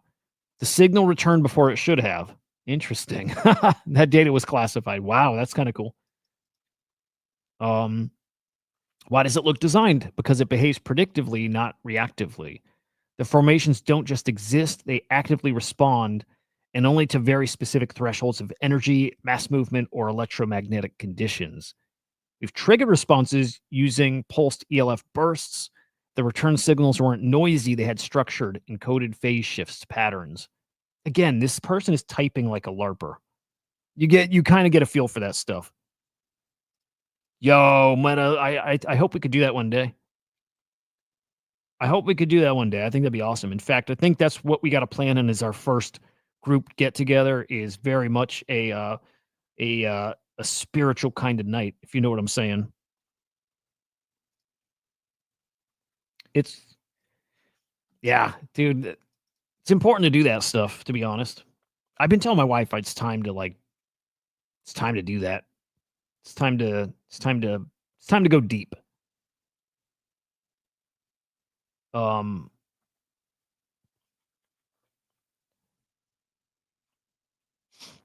let's see. This seems interesting. Any videos on the topic? Information has been suppressed for almost a century. You won't find anything.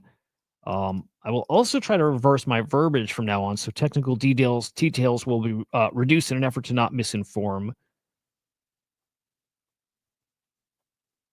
No matter what, and again, was chatting with a buddy here recently. No matter what, everything is bullshit. Like it's the wildest stuff when you think back to World War II, right? And the rumors about what the Nazi scientists were doing, like crazy shit. And then the fact that so many of those Nazi scientists came here to the States and ran NASA and I'm sure all kinds of secret programs. There's some crazy shit going on.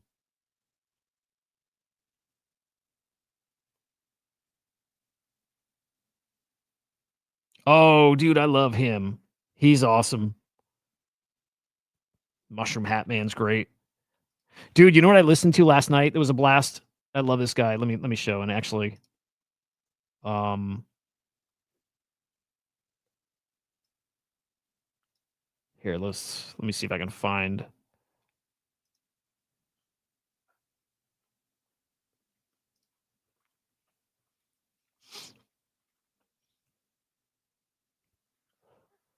I can never remember where to see my history.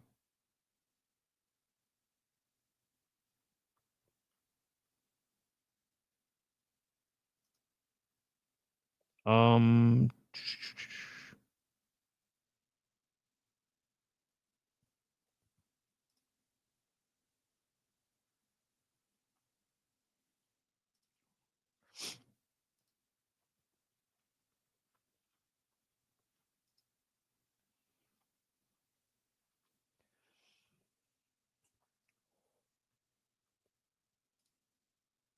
all right, hang on. Sorry, guys. Where the fuck is my history?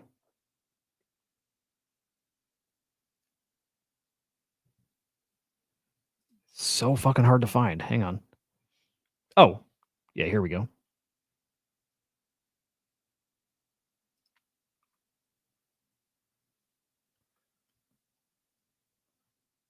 Nope, never mind. You know what? I have 2 YouTube accounts. There we go. I know you guys can't see this. There, yeah, exactly, Zesh. Yeah, yeah. It's crazy. You know, I think at this point everybody knows, but if you don't, you should be looking into it. It's crazy.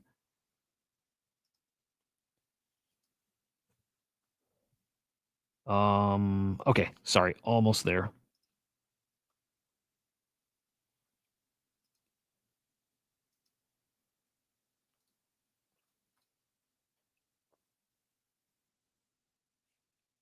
It doesn't have my history from mobile. What the fuck?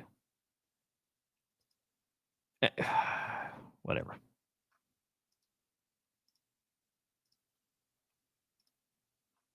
Just wanted to show what I was listening to, like what I went to bed listening to, which was awesome. Like I just, what's his name? That Randall Cunningham dude is just awesome.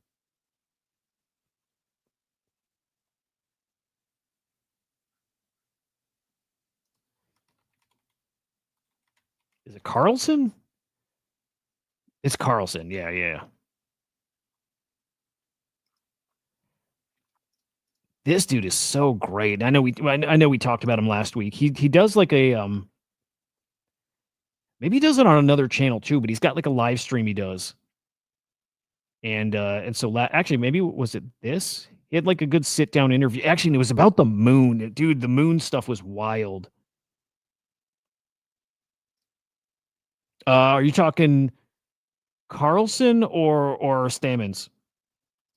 He's so great. It scares you in a good way, I think, right? Like I think he's brilliant, right? He's got a whole thing about the moon that like I need to listen multiple times over because it's weird. What if I told you that engraved into the lunar surface is a historical record that could provide critical insight into the history of our own planet? Carved deep into the lunar surface are many stories. Stories, if they had occurred on Earth, would have been washed away by geological forces. But the moon is a Rosetta Stone and timelessly holds the evidence of something beautiful, awesome, and even sinister. Today, we'll be exploring recent discoveries on the moon, their secrets and revelations, now imparted to mankind, and perhaps some crucial lessons learned. Here today on Squaring the Circle. He's got the best voice too. The guy's awesome. So like, I don't even know the gist of his the stream last night. It was talking about like, and I caught probably the tail end, but like the density of the moon, and it was talking about why it doesn't rotate, and I mean, it was something that I again was falling asleep to and caught the end. And I'm like, I am definitely going back and re-listening to it. And now this video I definitely need to check out because this actually was this the live stream. Oh, it was, dude. It was this exact video. Okay, because I see at the end. That's about the same attraction between rotation and revolution, what is called one-to-one. Because at the end, he's got this exploring. Guy yeah, and here I have a graphic to show some of the seismic signatures of 3 lunar events recorded by Apollo 12 seismometer in 1969. The top event is the... Okay, give me a quick second. I need to... I think mushroom. I think it's a mushroom day. I think it's either gummy or I think it's mushrooms. If we're not going out, maybe I go a little further with mushrooms. And so while I leave you for a minute, we put on some King Gizzard. Guys, you know what? The best news I got all week. The best news all fucking week. My buddy English told me he's starting to like King Gizzard. How about that? That, no joke, made my week. The coolest fucking thing I've heard.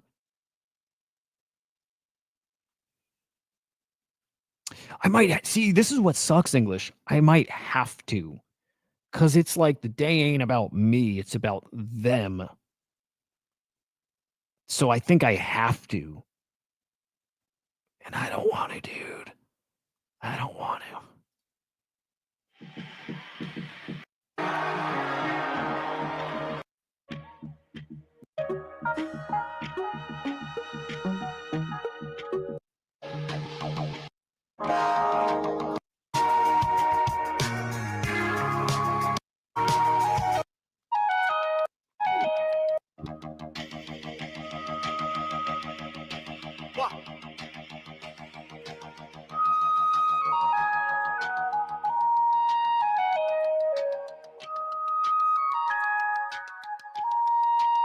Maybe.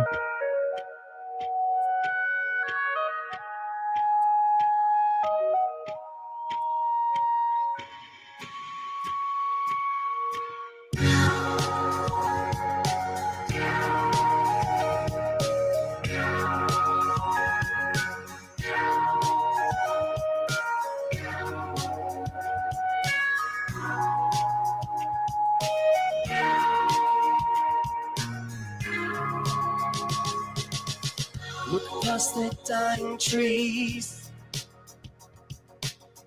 beyond borderless seas.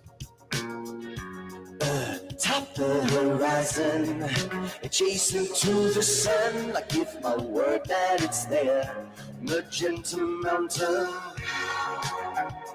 You say I'm crazy, but I will go on my way, 'cause it's what I need. Across 1,000 seas, just to prove I'm not mad. Magenta Mountain, I don't believe you. Yeah, your eyes deceive you. You better check yourself in. And the mirage is creeping outwards from the dream. Can't you see I've gone insane?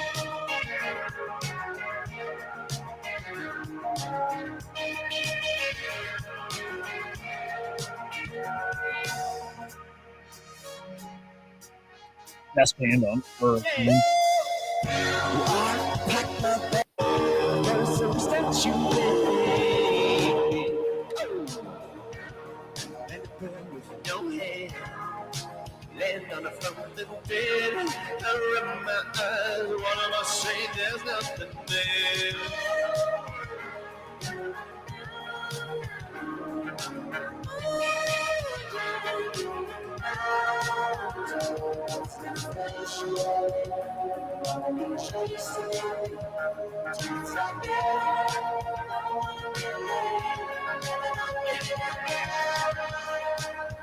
All was confusing. There's nothing. Dude, they're wild. Zeesh, they're so worth checking out. They just put out I think it's actually their 27th album. They've been around 13 years. They're all different. They've got like a thrash metal album, and they've got like a one synthy album. They got a couple new synthy tracks like throughout. They're wild. Meta, yeah, dude. I've only like tripped like full on fucking tripped once. And it was like, like you'd expect for like, it was life changing. It was absolutely fucking life changing. And I only microdose since. I'm so sensitive to that shit, dude. So when I used to smoke every day, after I tripped, every time I would smoke, I would trip. Like not hardcore trip, but it was like out there. Every time I would smoke, I was like way out there. And it lasted a long time. Like, fuck. Like the effects of that trip lasted kind of years. Like as far as like the perspective and the motivation and just like, yeah, it had a really long lasting impact, but damn, dude, holy shit, that's wild. I haven't tripped now in like 4 years, 3 years. I haven't done it, just haven't needed. Now I'm feeling like I need to, like I need to revisit because I've just lost so much of what I gained from that. I can't imagine 4 to 8, dude. Again, I'm so sensitive. I probably did 2 grams at the most, and I'm really sensitive. Like that did it. Dude, that's wild. You tripped and was not planning. How did that happen? Dude, weed'll do it. Weed'll do it. It will. And it's funny too, because I didn't start with mushrooms. I started with DMT. So I started with DMT and then went to mushrooms. Oh, that's so cool, Zeesh. Dude, I can't even imagine. Yeah, I started with DMT. I made DMT, of course, from Rogan talking DMT, and I start researching it. And then I learned it's very easy to make, so I made it. And then, did that enough. I'm like, okay, I'm ready for mushrooms. After DMT, I'm like, I'm ready for mushrooms now, which is crazy. That's like probably not the normal progression, but it was mine.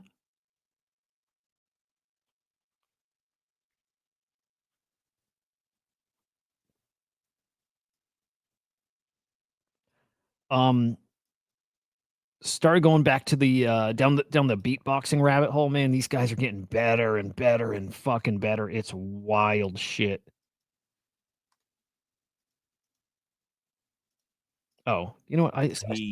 Story. Oh, he's is live an right now. Absolute nonsense. I still want to check out this. Link them in the description, but this is an entirely new thread. And you read through this, but as I said, a lot of dots do connect. Someone said, so the planet is alive. What now? What's going on? It's not aliens. It's our planet that's disarming nuclear weapons. And the OP replied, not quite that simple. The disarmament events aren't being caused by the Earth directly, but the system, what we call the geoconscious substrate interface, GCSI, reacts to existential scale threats the way an immune system responds to cellular anomalies. It's not moral or ideological, it's regulatory. Fascinating. UAPs are not the planet, but they are of it, and most of what we classify as UAP activity, especially around nuclear installations, is being carried out by earthbound constructs that interface with the planet's deep substrate. Some of them operate within mineral-dense fault zones, especially where piezoelectric activity is high. They're drawn to areas where we spike the energy profile of the biosphere, mainly nuclear tests, large-scale EM emissions, even mass trauma events. In 1983, we registered a spontaneous system-wide failure across 5 silo networks in the former USSR. The warheads were electronically disarmed by a non-invasive signal interference. We reverse engineered the logs and found temporal offsets, inputs occurring microseconds before any known signal transmission. It wasn't jamming, it was anticipatory suppression. See, so when these guys, by the way, that's a wild story. And it's weird. The things we meet, it's so wild. The things we meet are real. Like, I don't know. And you can't explain that to somebody who hasn't gone there and met whoever it is out there, but they're real. It's not stuff like the things they say and the conversations you have are not things you've heard before, said before, things you've even like, right? They're not things that have like existed in your brain before. And then you somehow meet these beings that don't look like anything you've seen before. And they tell you stuff you've never heard before. Not even, it's like, you could picture like in a dream, there's things that creep in that are inspired from like things you see in movies and something in a book and something that somebody said wherever. The things you see when you're on these trips and it's stuff that the origin of those things are there. It's not like this some subconscious thing coming out of something you heard before. It's like it's stuff you never heard. It's the wildest shit. That's what like convinced me that it's real. It's like the things I saw and heard and where I was. I still can't compare it to anything because I'm not seen or heard that stuff before. You only see it when you're there. Again, that thread and the way this guy is talking, it sounds like a LARP. It does. Like there's like you kind of get used to how people talk. And like you get when people are using words and they're trying to sound like knowledgeable about a thing, but they just do it by using big words and by like writing decently, but there's no depth to it, right? And I feel that like with this thread here. I believed in aliens until the government said there. Dude, Anthony, I'm right there, man. I was all on board. This is all alien shit until the government said it's alien shit. And I'm like, okay, yeah, it's not. A lot of it's our tech. A lot of the stuff going on out there is our tech. It is. I'm sure of it. I mean, well, as sure as you can be, right? As I could be. But no, I think a lot of this it's probably like alien originated, but it's our tech. And they've even said that some of these guys, they've dropped us crafts that we've reverse engineered, but a lot of the stuff going on is ours. I still don't know how I feel about Bluebeam. Like it makes sense. A lot of stuff lines up. I don't know what's real anymore, and that's what they wanted. Like I think their whole goal is to make us not know what's real. So I don't know if Bluebeam is real or not, or if it's just bullshit. Who the fuck knows anymore? I'm actually getting close to the point where I just want to unplug from all of it and not even pay attention to it. Because first off, it doesn't matter. It's not worth even thinking about, right? Yeah, dude, that's it. We're there. Nothing's real. Whatever's real, we're never going to know it's real till we see it. In fact, the only time I think I can like believe that something's real is I think if I'm tripping. I think that's the only time that I'll believe what's real and not real. I think that's it. Otherwise, government like operatives and agents and employees going on shows telling us stuff. I don't believe any of it now. So I'll smoke some DMT and I believe that. Isn't that crazy? I'll smoke DMT and believe that more than anybody talking on the news. I believe it more than any of these whistleblowers, right?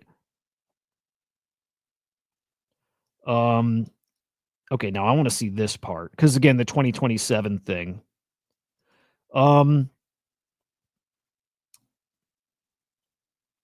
Why can't you show anything? Okay, not yet. All will become clear before 2029. 2026 is the year's doors to knowledge will be opened. Scientists briefed on the full gravity of the situation are already working to get the world up to speed. by entering private industry. The general idea is to not incite panic. So that's leaning into the 2027 shit, which I, again, don't know if I believe.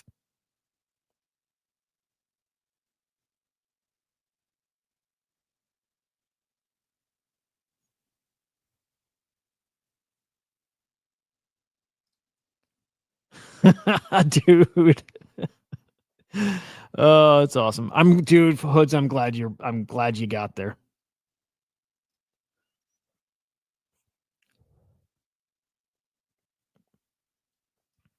Yes, sir.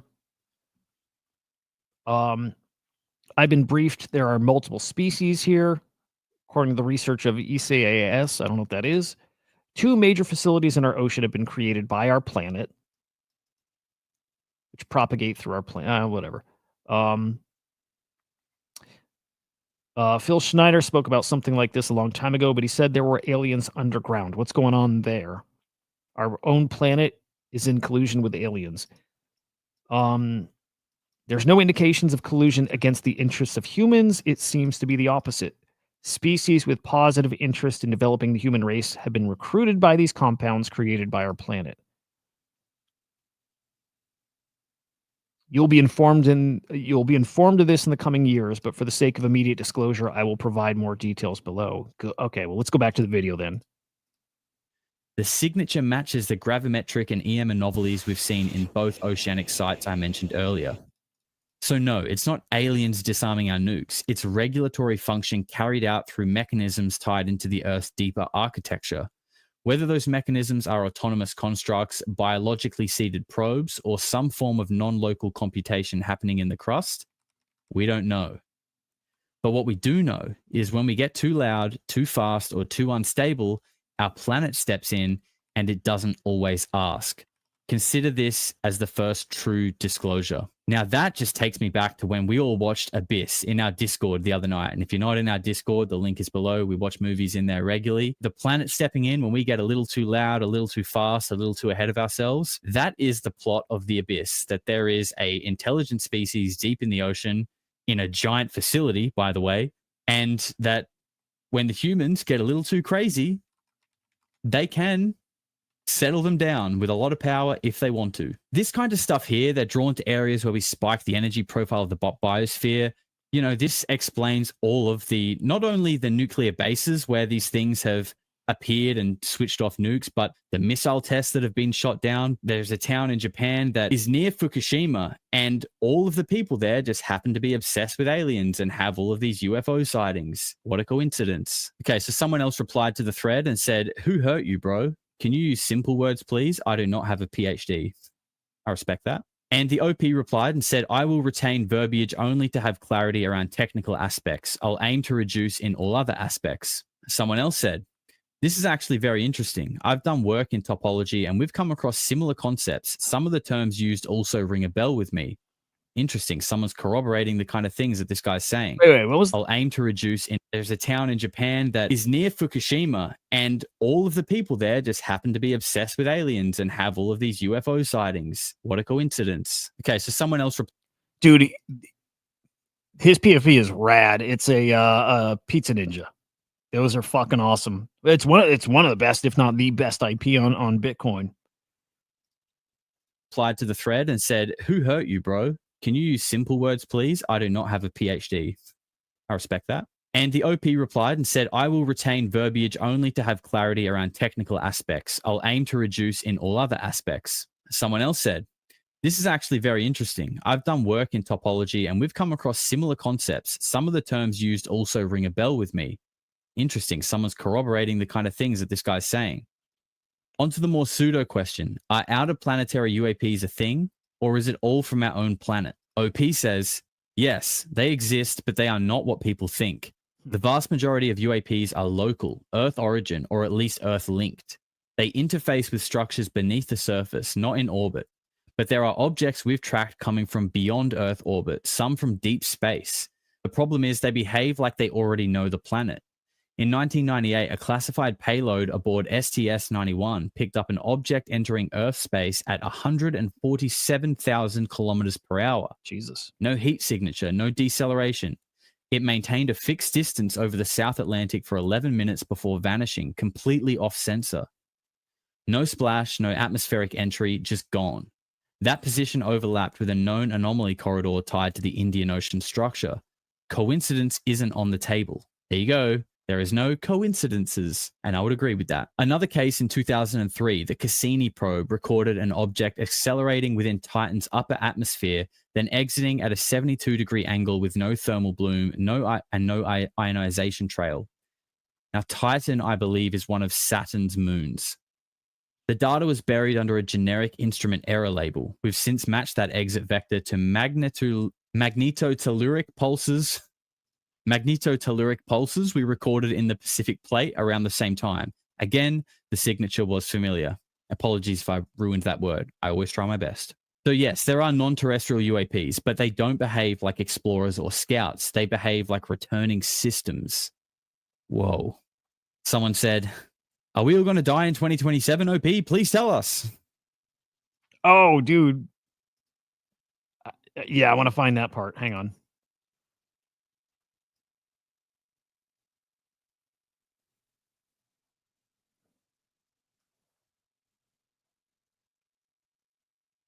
Yeah, I like the 2027 thing, and I do want to hear about the Galactic Federation. I don't know if some of you guys know about that. There was like a very high-ranking Israeli official. It was like the head of the IDF or something. It's like that, like very high-ranking in Israel's government, who said, "No, there is something called the Galactic Federation. It is a government of aliens, and we've been invited into it, but we're not ready yet, right? Like that is like this big old governing alien body that we are in communication with. We work with them. We're not ready to be official members of it yet." That shit's wild. But that's been out there for like decades. Like that's not a new story. That's like a decades old story. And again, it's from a very high ranking like government official. Again, so do you believe it or not? I just don't think I do. I do want to find that 2027 thing. Hang on, can I search it? Oh, yeah, here we go. Does he reply to that?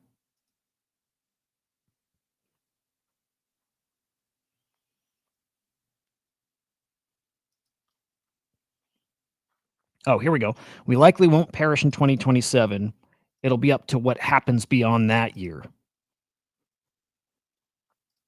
You really think so, Meta? Interesting. That would be really sad. I have so much trouble believing that though. But maybe. What makes you think that?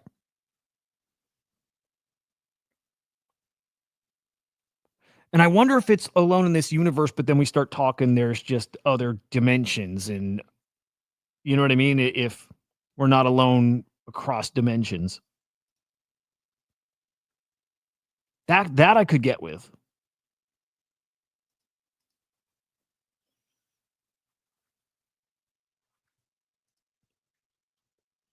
Yeah, I'm waiting for somebody to just leak the 2027 thing.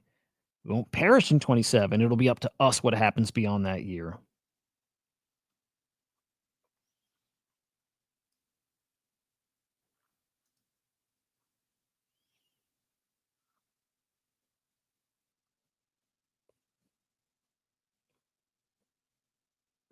I think there are aliens, there would be definitive evidence.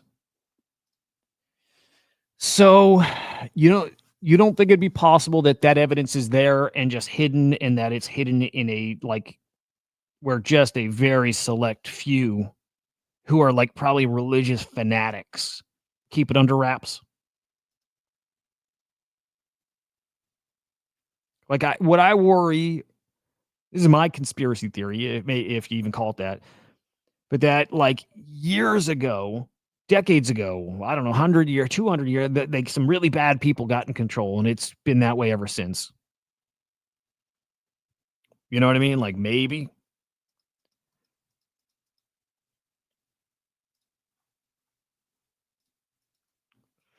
I think they're out there, but yeah, who the fuck knows? Who the fuck knows? And OP says, We likely won't perish in 2027. It will be up to us what happens beyond that year. And that kind of alludes to what he said in the last couple of read-throughs, that this system seems to be like is apparently shutting down in 2027. And that's what 2027 is.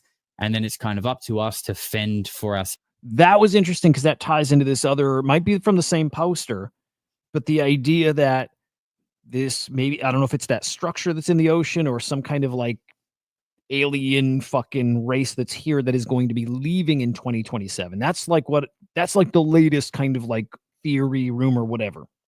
There's a thing that's been here that's been protecting us that is like out of resources and is leaving, and we're off to fend for ourselves in 2027. I think it might have come from this same poster. I mean, yeah, I think there are some very, very bad people that are very much in control, and it's a small group, and it's like that sounds crazy to say, but I lean towards that even like governments here don't even realize it's a thing, but it's hard to go down that path because it's crazy. But yeah, I think some really bad people are probably, and it's a very small circle. But as much as I trust, we are social by nature. I believe that, I trust that, and I also trust that there's a few people that are fucking twisted evil, and that somehow took control many, many, many years ago. Selves. And someone else said, post-proof retarded. Welcome to 4chan once again. This is why most people don't come on this website. But OP diplomatically replied and said, I cannot post any identifying marks or anything pertaining to my actual identity yet. This will start to change in 2026. He did say in the last read-through that he was organizing an interview. Now, I will just note, I still don't believe the poster here that he hasn't explicitly said that, like, hey, it's me from before, but he's talking about this from a European perspective. He's talking about all the same things. I think, if we're to assume that this is real, which we kind of have to take in the information, we can assume it's the same person. Someone else asked OP, are you a retard? And OP says, we believe the crafts carry autonomous intelligence imprinted on them for material retrieval. Most of the legitimate high-velocity non-ballistic UAPs tracked beyond low Earth orbit fall into one of three categories based on trajectory modeling and isotopic propulsion residue: sublunar return patterns, solar periphery vectors, and intrasolar constructs. We're starting to understand this phenomenon originating in a way we never defined previously. We're starting to understand this phenomenon originating in a way we never defined previously.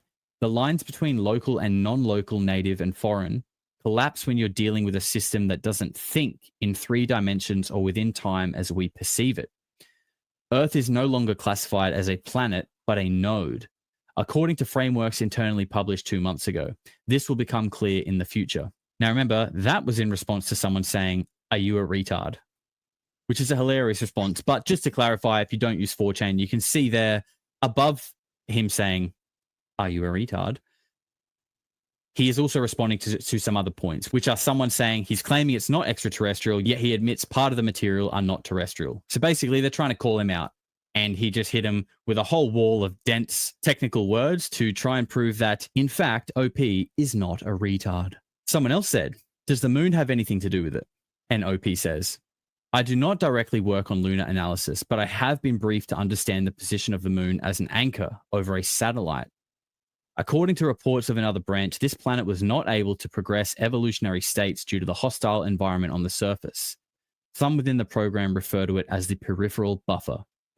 And I mean, that kind of lines up, right? I feel like I can't tell you where we know this from, but the idea that the moon like stabilizes the oceans and gravity and that it is like an anchor to us. Like, I mean, I was kind of under total coincidence. I'm sure, but it is interesting that Randall Carlson's doing his moon talk now too.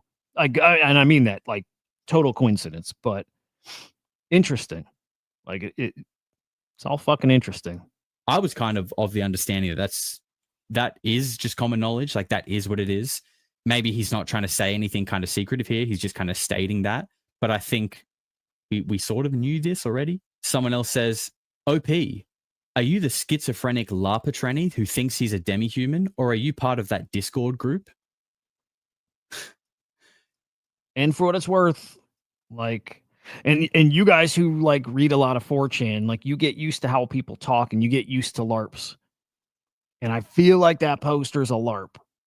Because there's really smart dudes out there that can type well, speak well, whatever he's like that. But I don't think he's saying anything that's like more than just somebody who composed like a really decently put together story and like some big words. But I don't think we're getting anything like new out of that. And the OP says, no, I would also not spend so much time frequenting a forum that will likely not exist in a few years. Live your life, contribute to society, and be a force for positive change. Dude, Carbon, I love that. So you know what? I think that's part of what Randall Carlson was kind of getting at too. He was talking about the rotation, and again, I fell asleep during it, but like talking about like the density of the moon and how that either causes it to not rotate or makes it extra and make not sense that it doesn't rotate. It's pretty fucking weird stuff. I just hate that. Yeah, again, from this last night, I need to go back and listen to the whole thing. I caught probably the last 20 minutes. It's like 2 hours and 40. It's all crazy. It's crazy. We don't know anything, man. I love how like so many people are asking him questions in like classic degenerate 4chan fashion. And this guy just kind of keeps his cool and just says it is what it is. And this is, you know, I don't care if you want to believe me. And to me, that's a strong sign of someone who, despite all of like the degenerate attacks that this person is getting and stabs, which are kind of in a way understandable that people are a bit skeptical, but you know, the way you handle yourself and the way you say things make a big difference. But the fact that this guy's kind of like take it or leave it, you know, live your life, contribute to society, just be a positive person. I resonate with that. Someone else replied and said, cosmic consciousness, the earth is like a single neuron. Well, the sun is probably a better analog for neurons. The earth is probably more like proteins that allow for synaptic stimulation. Feel free to call me dumb for saying that. I like this LARP. And OP says, actually, not too far off. We stopped thinking in terms of planets and started thinking in terms of functions. The sun isn't a neuron, though it's just too central, too fixed. It's more like a pulse generator. Huh. By the way, over on Abstract, what is that? Perseus. Oh, okay. Galactic Federation. I like this. Okay. There is a Galactic Federation, and we as Earth are under quarantine, mostly since the first atomic bomb explosions. Also coincides with the first massive UFO sightings and crashings. Yeah, man. Dude, something there. Like something there. The Galactic Federation shit's really interesting. More like a timekeeper. Its solar output isn't just radiation, it's structured information. Earth isn't a neuron either. You were closer when you said protein, a catalytic layer that enables transformation. Though synaptic modulator is almost dead on. In this model, planets are processing nodes. Some do computation, others store. Earth is an interface node. It's designed or evolved to allow cross-system access. The structures beneath the crust, especially the ones in the Atlantic and Indian Oceans, are part of that routing architecture. They let other systems, civilizations, entities, intelligences, take your pick, interact with this domain without disturbing the biosphere directly. When we detonate nukes or push the biosphere into chaos, we overload the synapse and the system responds. It's not about good or evil as we define it. It fits the pattern of a cosmic function more than anything else. I really loved this response because it really fits a model that I've looked at the world as a theory, a strong theory that I really believe in. And I've thought about it for a long time. And then I saw it articulated beautifully, actually, 2 years ago by Chris Lado.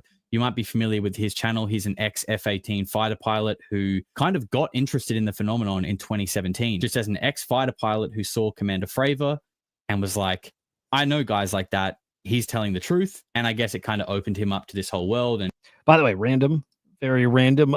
Tomorrow morning, is it tomorrow morning? Yeah, tomorrow morning on Swarm Report is cons. Cool fucking dude from Acolyte and Signal. So heads up about that, just to bring it back there real quick. And then Tuesday, CryptoSlam founder on the show talking about Copilot. I'll give a little. This isn't gonna help you much, but extension loaded right here. I'm using it. It's pretty fucking interesting, man. He's been investigating the UAP phenomenon ever since. And I think going down this rabbit hole, he has started to develop his own theories. And I'm going to show you a clip from this video from 2 years ago, just a little bit. I'll make sure I link the full thing below because it's a great theory. And it basically, to me, just encapsulates the as above, so below theory perfectly. Temperature is on the bottom. Okay, so as we go to the right here, energy is going to increase. So gamma ray, X-rays, ultraviolet, these are high energy waves. They're so small, so much energy, they can cause damage to our cells, cause cancer, etc. High power, small wavelength. But now if you search online, you will not be able to find, or if it's very difficult, I could not find any other electromagnetic diagrams that went past this, right? If you look here, it all ends. Oh, there it is, radio waves. That's all we got, okay? Ends here. We go from atomic nuclei up to about buildings. That's where we're going to stop, okay? And in fact, after that, anything longer than this, we just call long waves, okay? Yeah. Everything. And I'm going to show you there's a lot of scale out there to look at. That's kind of cool. Never thought of that. Yeah, Carbon, yes. And the creator guy, the YouTube guy is awesome. He's definitely coming up. But dude, I was following him since a couple thousand. He's newer. His name is Polarity. He's great. Like, he's great. Like, just one of those, like, really reasonable guys who's just out here exploring with us, you know? Yeah, he's really, really cool. Yeah. Again, super fascinating video. Love Chris Lato. I'll link that below. I wonder if I could get somebody like him on this show to just... I wonder. It'd be really fucking cool to start getting, like, deeper into that stuff. Go and check that out. Someone else said, I like where this is going, but what do you mean by interact with the planet's substrate? Are you referring to the crust, the mantle, lithosphere, asthenosphere, or maybe just the surface itself? Can you elaborate more about those two places? What happens? What has been measured? Why does it look design? OP says, when I say interact with the planet's substrate, I'm not talking about just the surface or crust. I'm referring to a specific layer in the upper mantle lithosphere boundary, roughly 70 to 200 kilometers deep, where geophysical anomalies concentrate. This zone behaves like a signal transduction medium. It conducts energy, but not just heat or vibration-structured electromagnetic patterns, often in the ELF and ULF range. I think that's maybe extra low frequency and ultra low frequency. I'm not sure. Correct me in the comments. We have found polarized mineral alignment inconsistent with plate tectonics, isotopic ratios, helium-3. That's apparently what they're mining on the moon. Xenon-129, that suggests artificial separation and gravity gradient anomalies in resonance with solar wind flux. It's interesting that we start to, when you start to hear the word helium-3 pop up, then it starts to kind of pop up everywhere. That kind of stuff makes me feel, it gives PSYOP vibes, okay? I'm not saying it is, but like when you start hearing... Again, kind of what I'm feeling from this dude. Not him, but the poster, the 4chan dude. Hearing these buzzwords pop up everywhere, I don't know. It feels a bit like social conditioning to me. So OP actually, I think he said that perfectly too. That's more what this feels like. Is more like a psyop. This feels like no, it's not even that. It's very buzzwordy throughout this. It's very buzzwordy. So when I was saying it's just a lot of big words, no, it's buzzwordy. The whole thing, like throughout, like so honestly, as fun as I like the thread, it's fun. I eat this shit up. But this feels like this doesn't feel super legit to me. Actually replied again, following on from that same question. And he said, to give a bit more here, in the Atlantic site, inside the Bermuda Triangle corridor, we've recorded sudden local changes in geomagnetic vectoring, essentially compass drift that predicts solar activity minutes in advance. That's not natural. The Indian Ocean site is quieter but deeper. During a 1996 Russian-Indian bathymetric scan, sensors showed negative time delay on sonar pulses. The signal returned before it should have. That data was classified immediately. Why does it look designed? Because it behaves predictively, not reactively. The formations don't just exist, they actively respond, and only to very specific thresholds of energy, mass movement, or electromagnetic conditions. We've triggered responses using pulsed ELF bursts. The return signals weren't noise, they had structure, encoded phase shifts, patterns. And this is essentially like a scientific explanation of the original 4chan whistleblower, where they said when things get near this structure, it seems to react like an AI. It absorbs it, it takes in what it believes is its own to recycle. And it's saying here it actively responds to very specific thresholds of energy, mass movement, or electromagnetic conditions. That's fucking cool. So certain things trigger this facility. It was terrifying, he continues. It was terrifying when the team first made the decision. Random. Imagine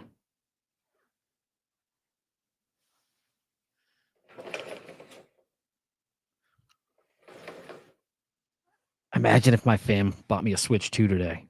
That'd be cool shit. It's not happening. Had to make sure they didn't hear. Discovery.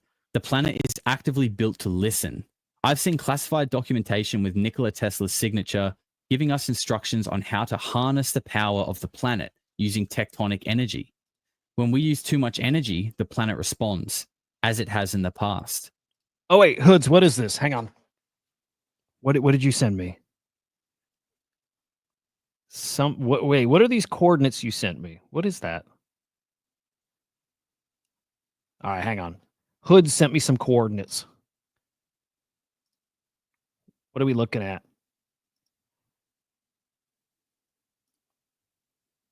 Boom.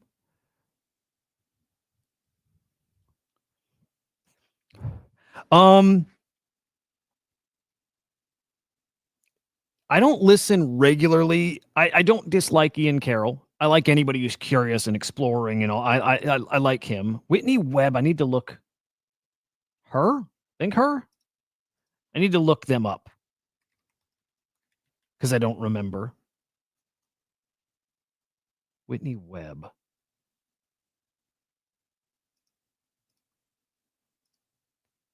Why is she so familiar?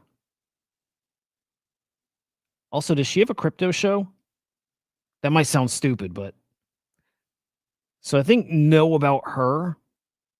Maybe I have, like the name is familiar, but Ian Carroll, I kind of like. And Ian's gonna be like he's huge, but he's gonna be main character. Again, he's there now, but he's gonna be very big. I like him. Yeah, I'll check her out too. Okay. Does she have a podcast though? Like she looks so familiar.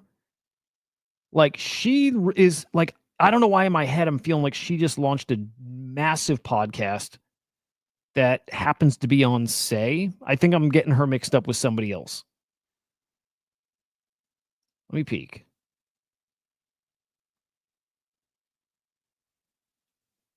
I gotta be mixing some stuff up.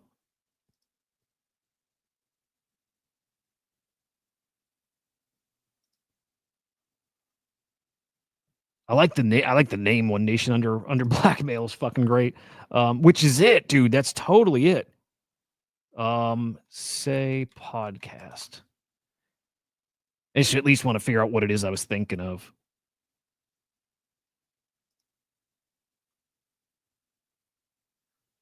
That's not it.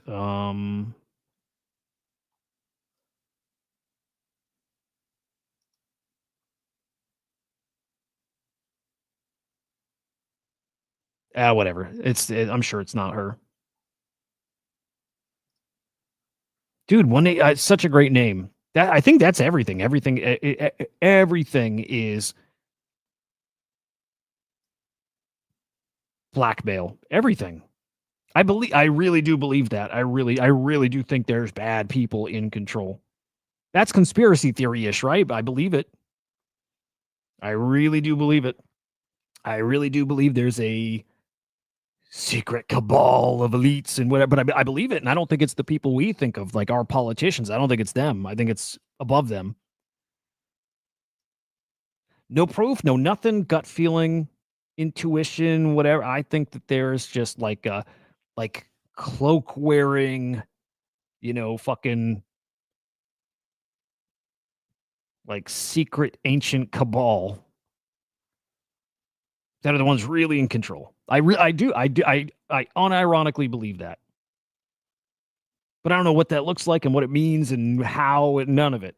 None of it. Okay, hang on. But Hoods, what is that? Kansas Unexplainables.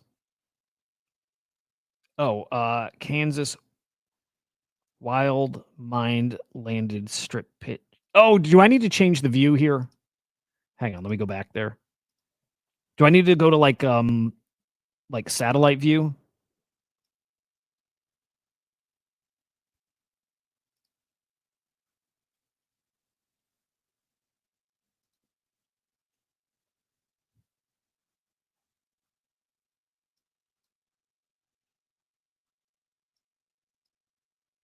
Are we getting back to like crop circly kind of stuff, or are we looking at like these shapes?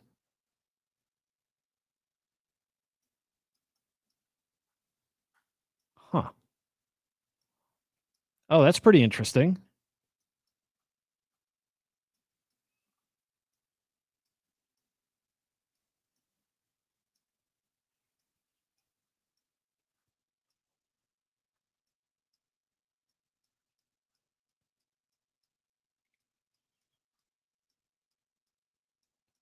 That looks like somebody just fucking around. But I mean, who the fuck knows?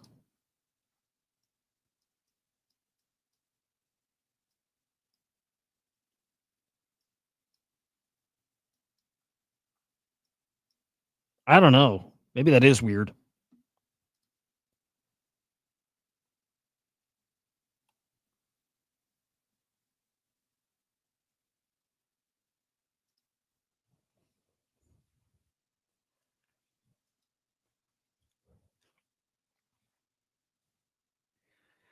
Man, you guys ever see? I'm trying to remember exactly what it was. It was probably from a Ryan Carlson or Randall Carlson episode, show, whatever. But it's like on the ground in Utah, like some of these patterns in the ground. I'm trying to remember what they show. They show all these rifts that make it look like that whole area was underwater. It looks like, on a beach and you got the sand that kind of ripples. It's like that, but it's like really high ripples. Yeah, that's why. That's pretty weird. Is that the only spot, Hoods? Is there other stuff around here that's like that? Because that is kind of weird. Where'd you find that, by the way?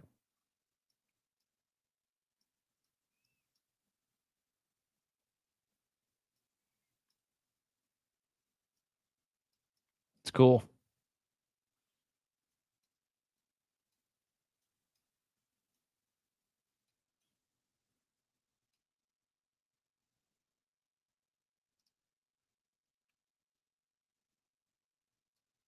Nice. Okay, hang on. I gotta find the thing I was just mentioning, the ripples. Oh,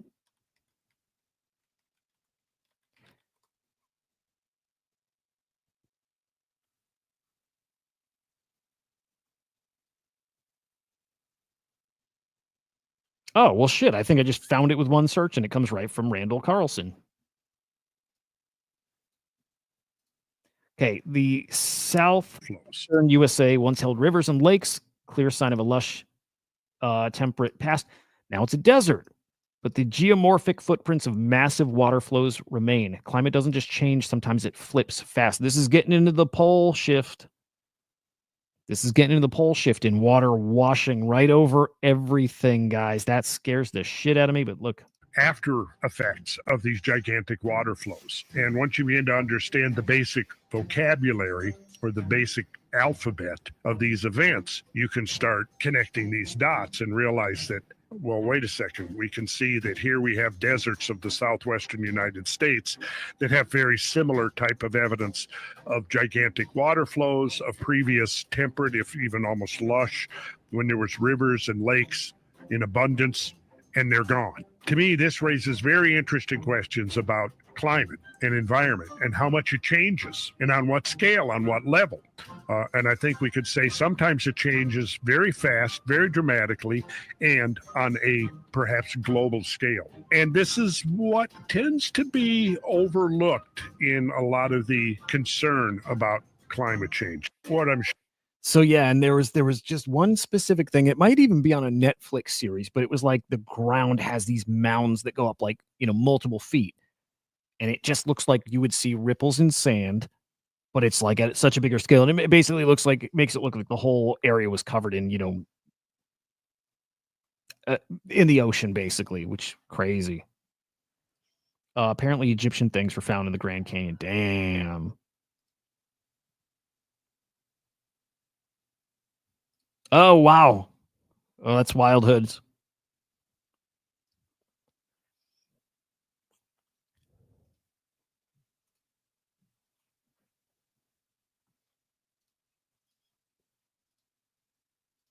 Great question. One I'm almost entirely able to provide a comprehensive answer to. There is much more to divulge and very little time to do so. When we use too much energy, the planet responds as it has in the past. And I interpret this kind of in the way that, the Hopi prophecy explains it, and many. It looks like points dropped. Let's peek real quick. Not bad. I think I got about 8,000 points. Let's see. Dude, this doesn't make sense. I staked some coins yesterday. I didn't buy anything. I yapped a little yesterday, I guess, right? I had a couple tweets, like some videos, not much. I think everything is delayed a day or two. Okay, so 9,000 points yesterday. My virtual bonus keeps going up and up and up, which is good. And then 1,500 daily active. So, okay, so this is now my reminder to play often. Like play often, which means like I'm still gonna go. Am I sharing my screen? Fuck. I'm sorry, guys. I thought I was sharing. Okay, 9,000 points. I didn't tag Vader yesterday, so it doesn't make sense. 3,600 for yapping. I didn't tag Vader in anything. I think everything has got like a 1 or 2 day lag. So I bet you tomorrow or next day it's gonna be much lower. Daily active bonus 1,500. That's my highest points yet. All I did was stake some coins, and it wasn't much. I think there were like 3 coins that I had gotten an airdrop of like a few hundred coins, so like not even $1 worth, and I just staked it all, and I got 1,500. I think this is off. I'm not complaining, but I think again it's not covering the past 24 hours. I think it's covering before. And dude, 342 million points went out yesterday. So if I'm getting the same amount of points that I always have, I'm falling behind because there's more and more points going out. So not good. Also means there's more people here. But the game plan really needs to be get in a ton of these and buy $1 worth. Again, pledge some points, get a couple bucks worth and stake it. Gotta do that. So I definitely am going to get into Stratos today. In fact, with Stratos, I'll sell some of the Iris that I have to get some virtual to buy some Stratos. So here's my game plan. I probably got to wrap in a minute. Stratos I'm going to get into today. Pitch Pilot I'm going to get into tomorrow. I will do a couple into Cyber Sentry. I will do some into Backroom. Legend, yes. I think those are the ones coming up this week that I have got to do. Got to do them. Not bad. Okay, by the end of the week, I should be at 100,000 points. I used to make up my points in like 3 days. It's going to take me quite a bit longer to get back to 100. So still, Iris wasn't amazing. And then Elytra or whatever finished. Let's see how that did. You know what? Further on, I'm chatting with Backroom. They said they're really busy, but they'll try. So I'm going to get them. Also, Whack from the Qualia whatever guys, chatting with them. They're going to come on the show, and I hope that's like Wednesday. So I got Quill coming on, Quill AI coming on from Whack, which is going to be a huge one. Backroom, I hope so. Legend, yes, I definitely want. In fact, you know what? Because Mo's connected to them, and I got a good relationship with Mo, I will probably get Legend on it. I'll ask Mo if he can connect us there. So tomorrow is cons. Tuesday is Crypto Slam Swarm Show with Randy. Wednesday, I hope, is the Quill AI. Thursday, Friday, hope Backroom, Legend, stuff like that. And I'm still trying. Doodle's still not replying. I swear to God, it's the craziest thing. We've been trying for a month. And initially, all good, back and forth, all good. Then no replies, then an email back saying, oh my God, I let it slip. And then I reply back, and now nothing again. Oh, I appreciate that, guys. I saw that post, guys. Please, if you could, let me find that post. If you guys could, I hate asking for people to like do any kind of shilling, but they made a post asking where they should go. Like they wrote that they're going to do some AMAs, right? And they asked what shows to go on. Of course, everybody shouted out great shows. The Vader Spaces and then the Will and Goon show. And I saw a couple of you drop in the Swarm, so really appreciate that. I want to see if I get a few more people to put us on their radar. Although I'm in DMs with one of them. It might even be the Backroom account itself. Let me double check that.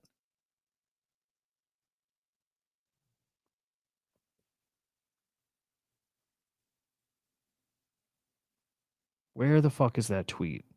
Oh, wait, it had to be more recent. Hang on, let's do Backroom AMA.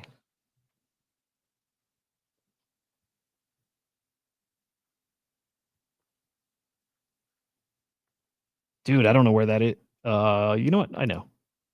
We can go to likes.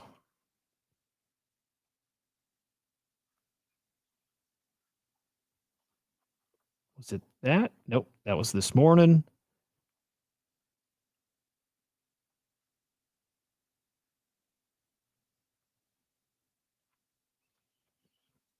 Oh yeah, Scott brought up a really good point. I don't know if people know this. Swarm also confirms whether on-chain transactions taken place by any ACP agent. It confirms on-chain transactions. So like Axelrod, did it spend all the funds? What was the purchase price of the transaction? Yeah, so like Swarm does more than people realize. We'll have some people will learn about that stuff soon. Like I think Swarm could be plugged into every Swarm out there, every ACP that is there to just confirm that everything is happening. Okay, sorry. I'm going to find that tweet. It's very close. It's very fucking close.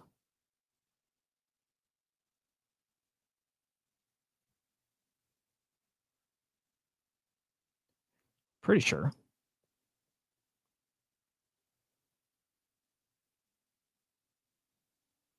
Caitlin Clark is awesome. Dude, I think NBA Top Shot, like, or there's Caitlin Clark moments that I think are pretty spicy. Oh, did you tag Swarm or did you tag me, Hoods? I think tag Swarm. I think that was it. Oh, yeah. You know what? I probably did this under the Swarm account. Hang on. Let's check there.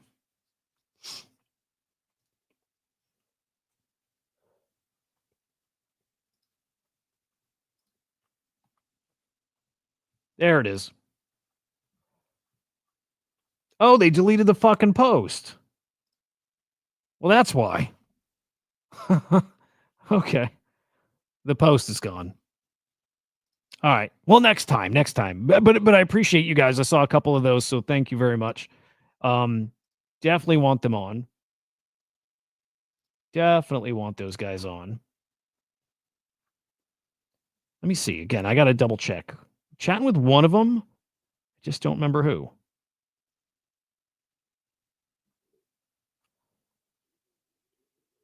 Here, let me see if I can find. I wonder why they deleted that shit.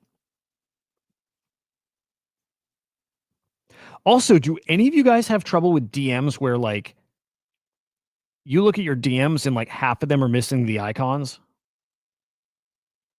and like missing the chat? Like DMs feel pretty broken. Okay, it is Backroom. Okay. Yeah, sure. We will try. At the moment, extremely busy. Yeah, so it's chatting with Backroom. So I just we'll lock in a time with them and see if they can make it. So, all right, at least on their radar, which is cool. So we're on the radar. Would love to get them on. Shit. Honestly, the conspiracy theory shit's the best part of the show now. I think we just need a conspiracy theory show. Okay, then real talk. If I do more conspiracy theory shit, should I just do it on the same YouTube channel? Do you think that matters? X is so busted, dude. Yeah, whatever. We'll just keep doing what we're doing. That's what we'll do. Okay, again. Cons tomorrow. Randy Crypto Slam showing Copilot on I hope you guys like it, by the way. Copilot showing it on Tuesday. And I'll tell you, dude, like, I just think it's so fucking interesting. I think it's so fucking interesting that that guys are asking for this. Yeah, maybe that's it. Maybe I got to launch something else. Yeah. Lexapro, missing something. Smart money analysis, not super helpful. Asking for another tool that's like different, better, whatever. So I hope this is a thing that guys like that'll find useful. It's different, and it is pretty fucking cool, and it's as the first iteration where it could go. Am I not following him? I should have been. Well, no, I am. Copilot might get spicy. Again, first iteration will keep getting bigger, better, but it's different. It's different than anything else. It is. Live, smart analysis. It's pretty fucking cool. So you'll see that on Tuesday. Again, I hope you like it. For now, guys, like always, great hanging with you. Hit the like on your way out. Subscribe. It's Inside NFTs on YouTube. Boom. Subscribe over here. I probably do have to launch another channel. It's probably the way to do it. And then follow me at Huda_idiot on X. That's the thing that's interesting, dude. The crypto audience is into politics and conspiracy theories and all that. It's almost like I could do a just broader, we talk anything and everything. Like everything's on topic. Happen to do crypto and yeah, I don't know. It could all work. Anyway, happy Father's Day to you dads. I hope your day's phenomenal. Bullish on Luna. I think Luna's going to be in the ACP. I think I might be wrong. I like Luna as an OG. I'll say that. So we'll see. Anyway, have a great day, guys. We'll see you soon tomorrow morning. Goodbye. Peace.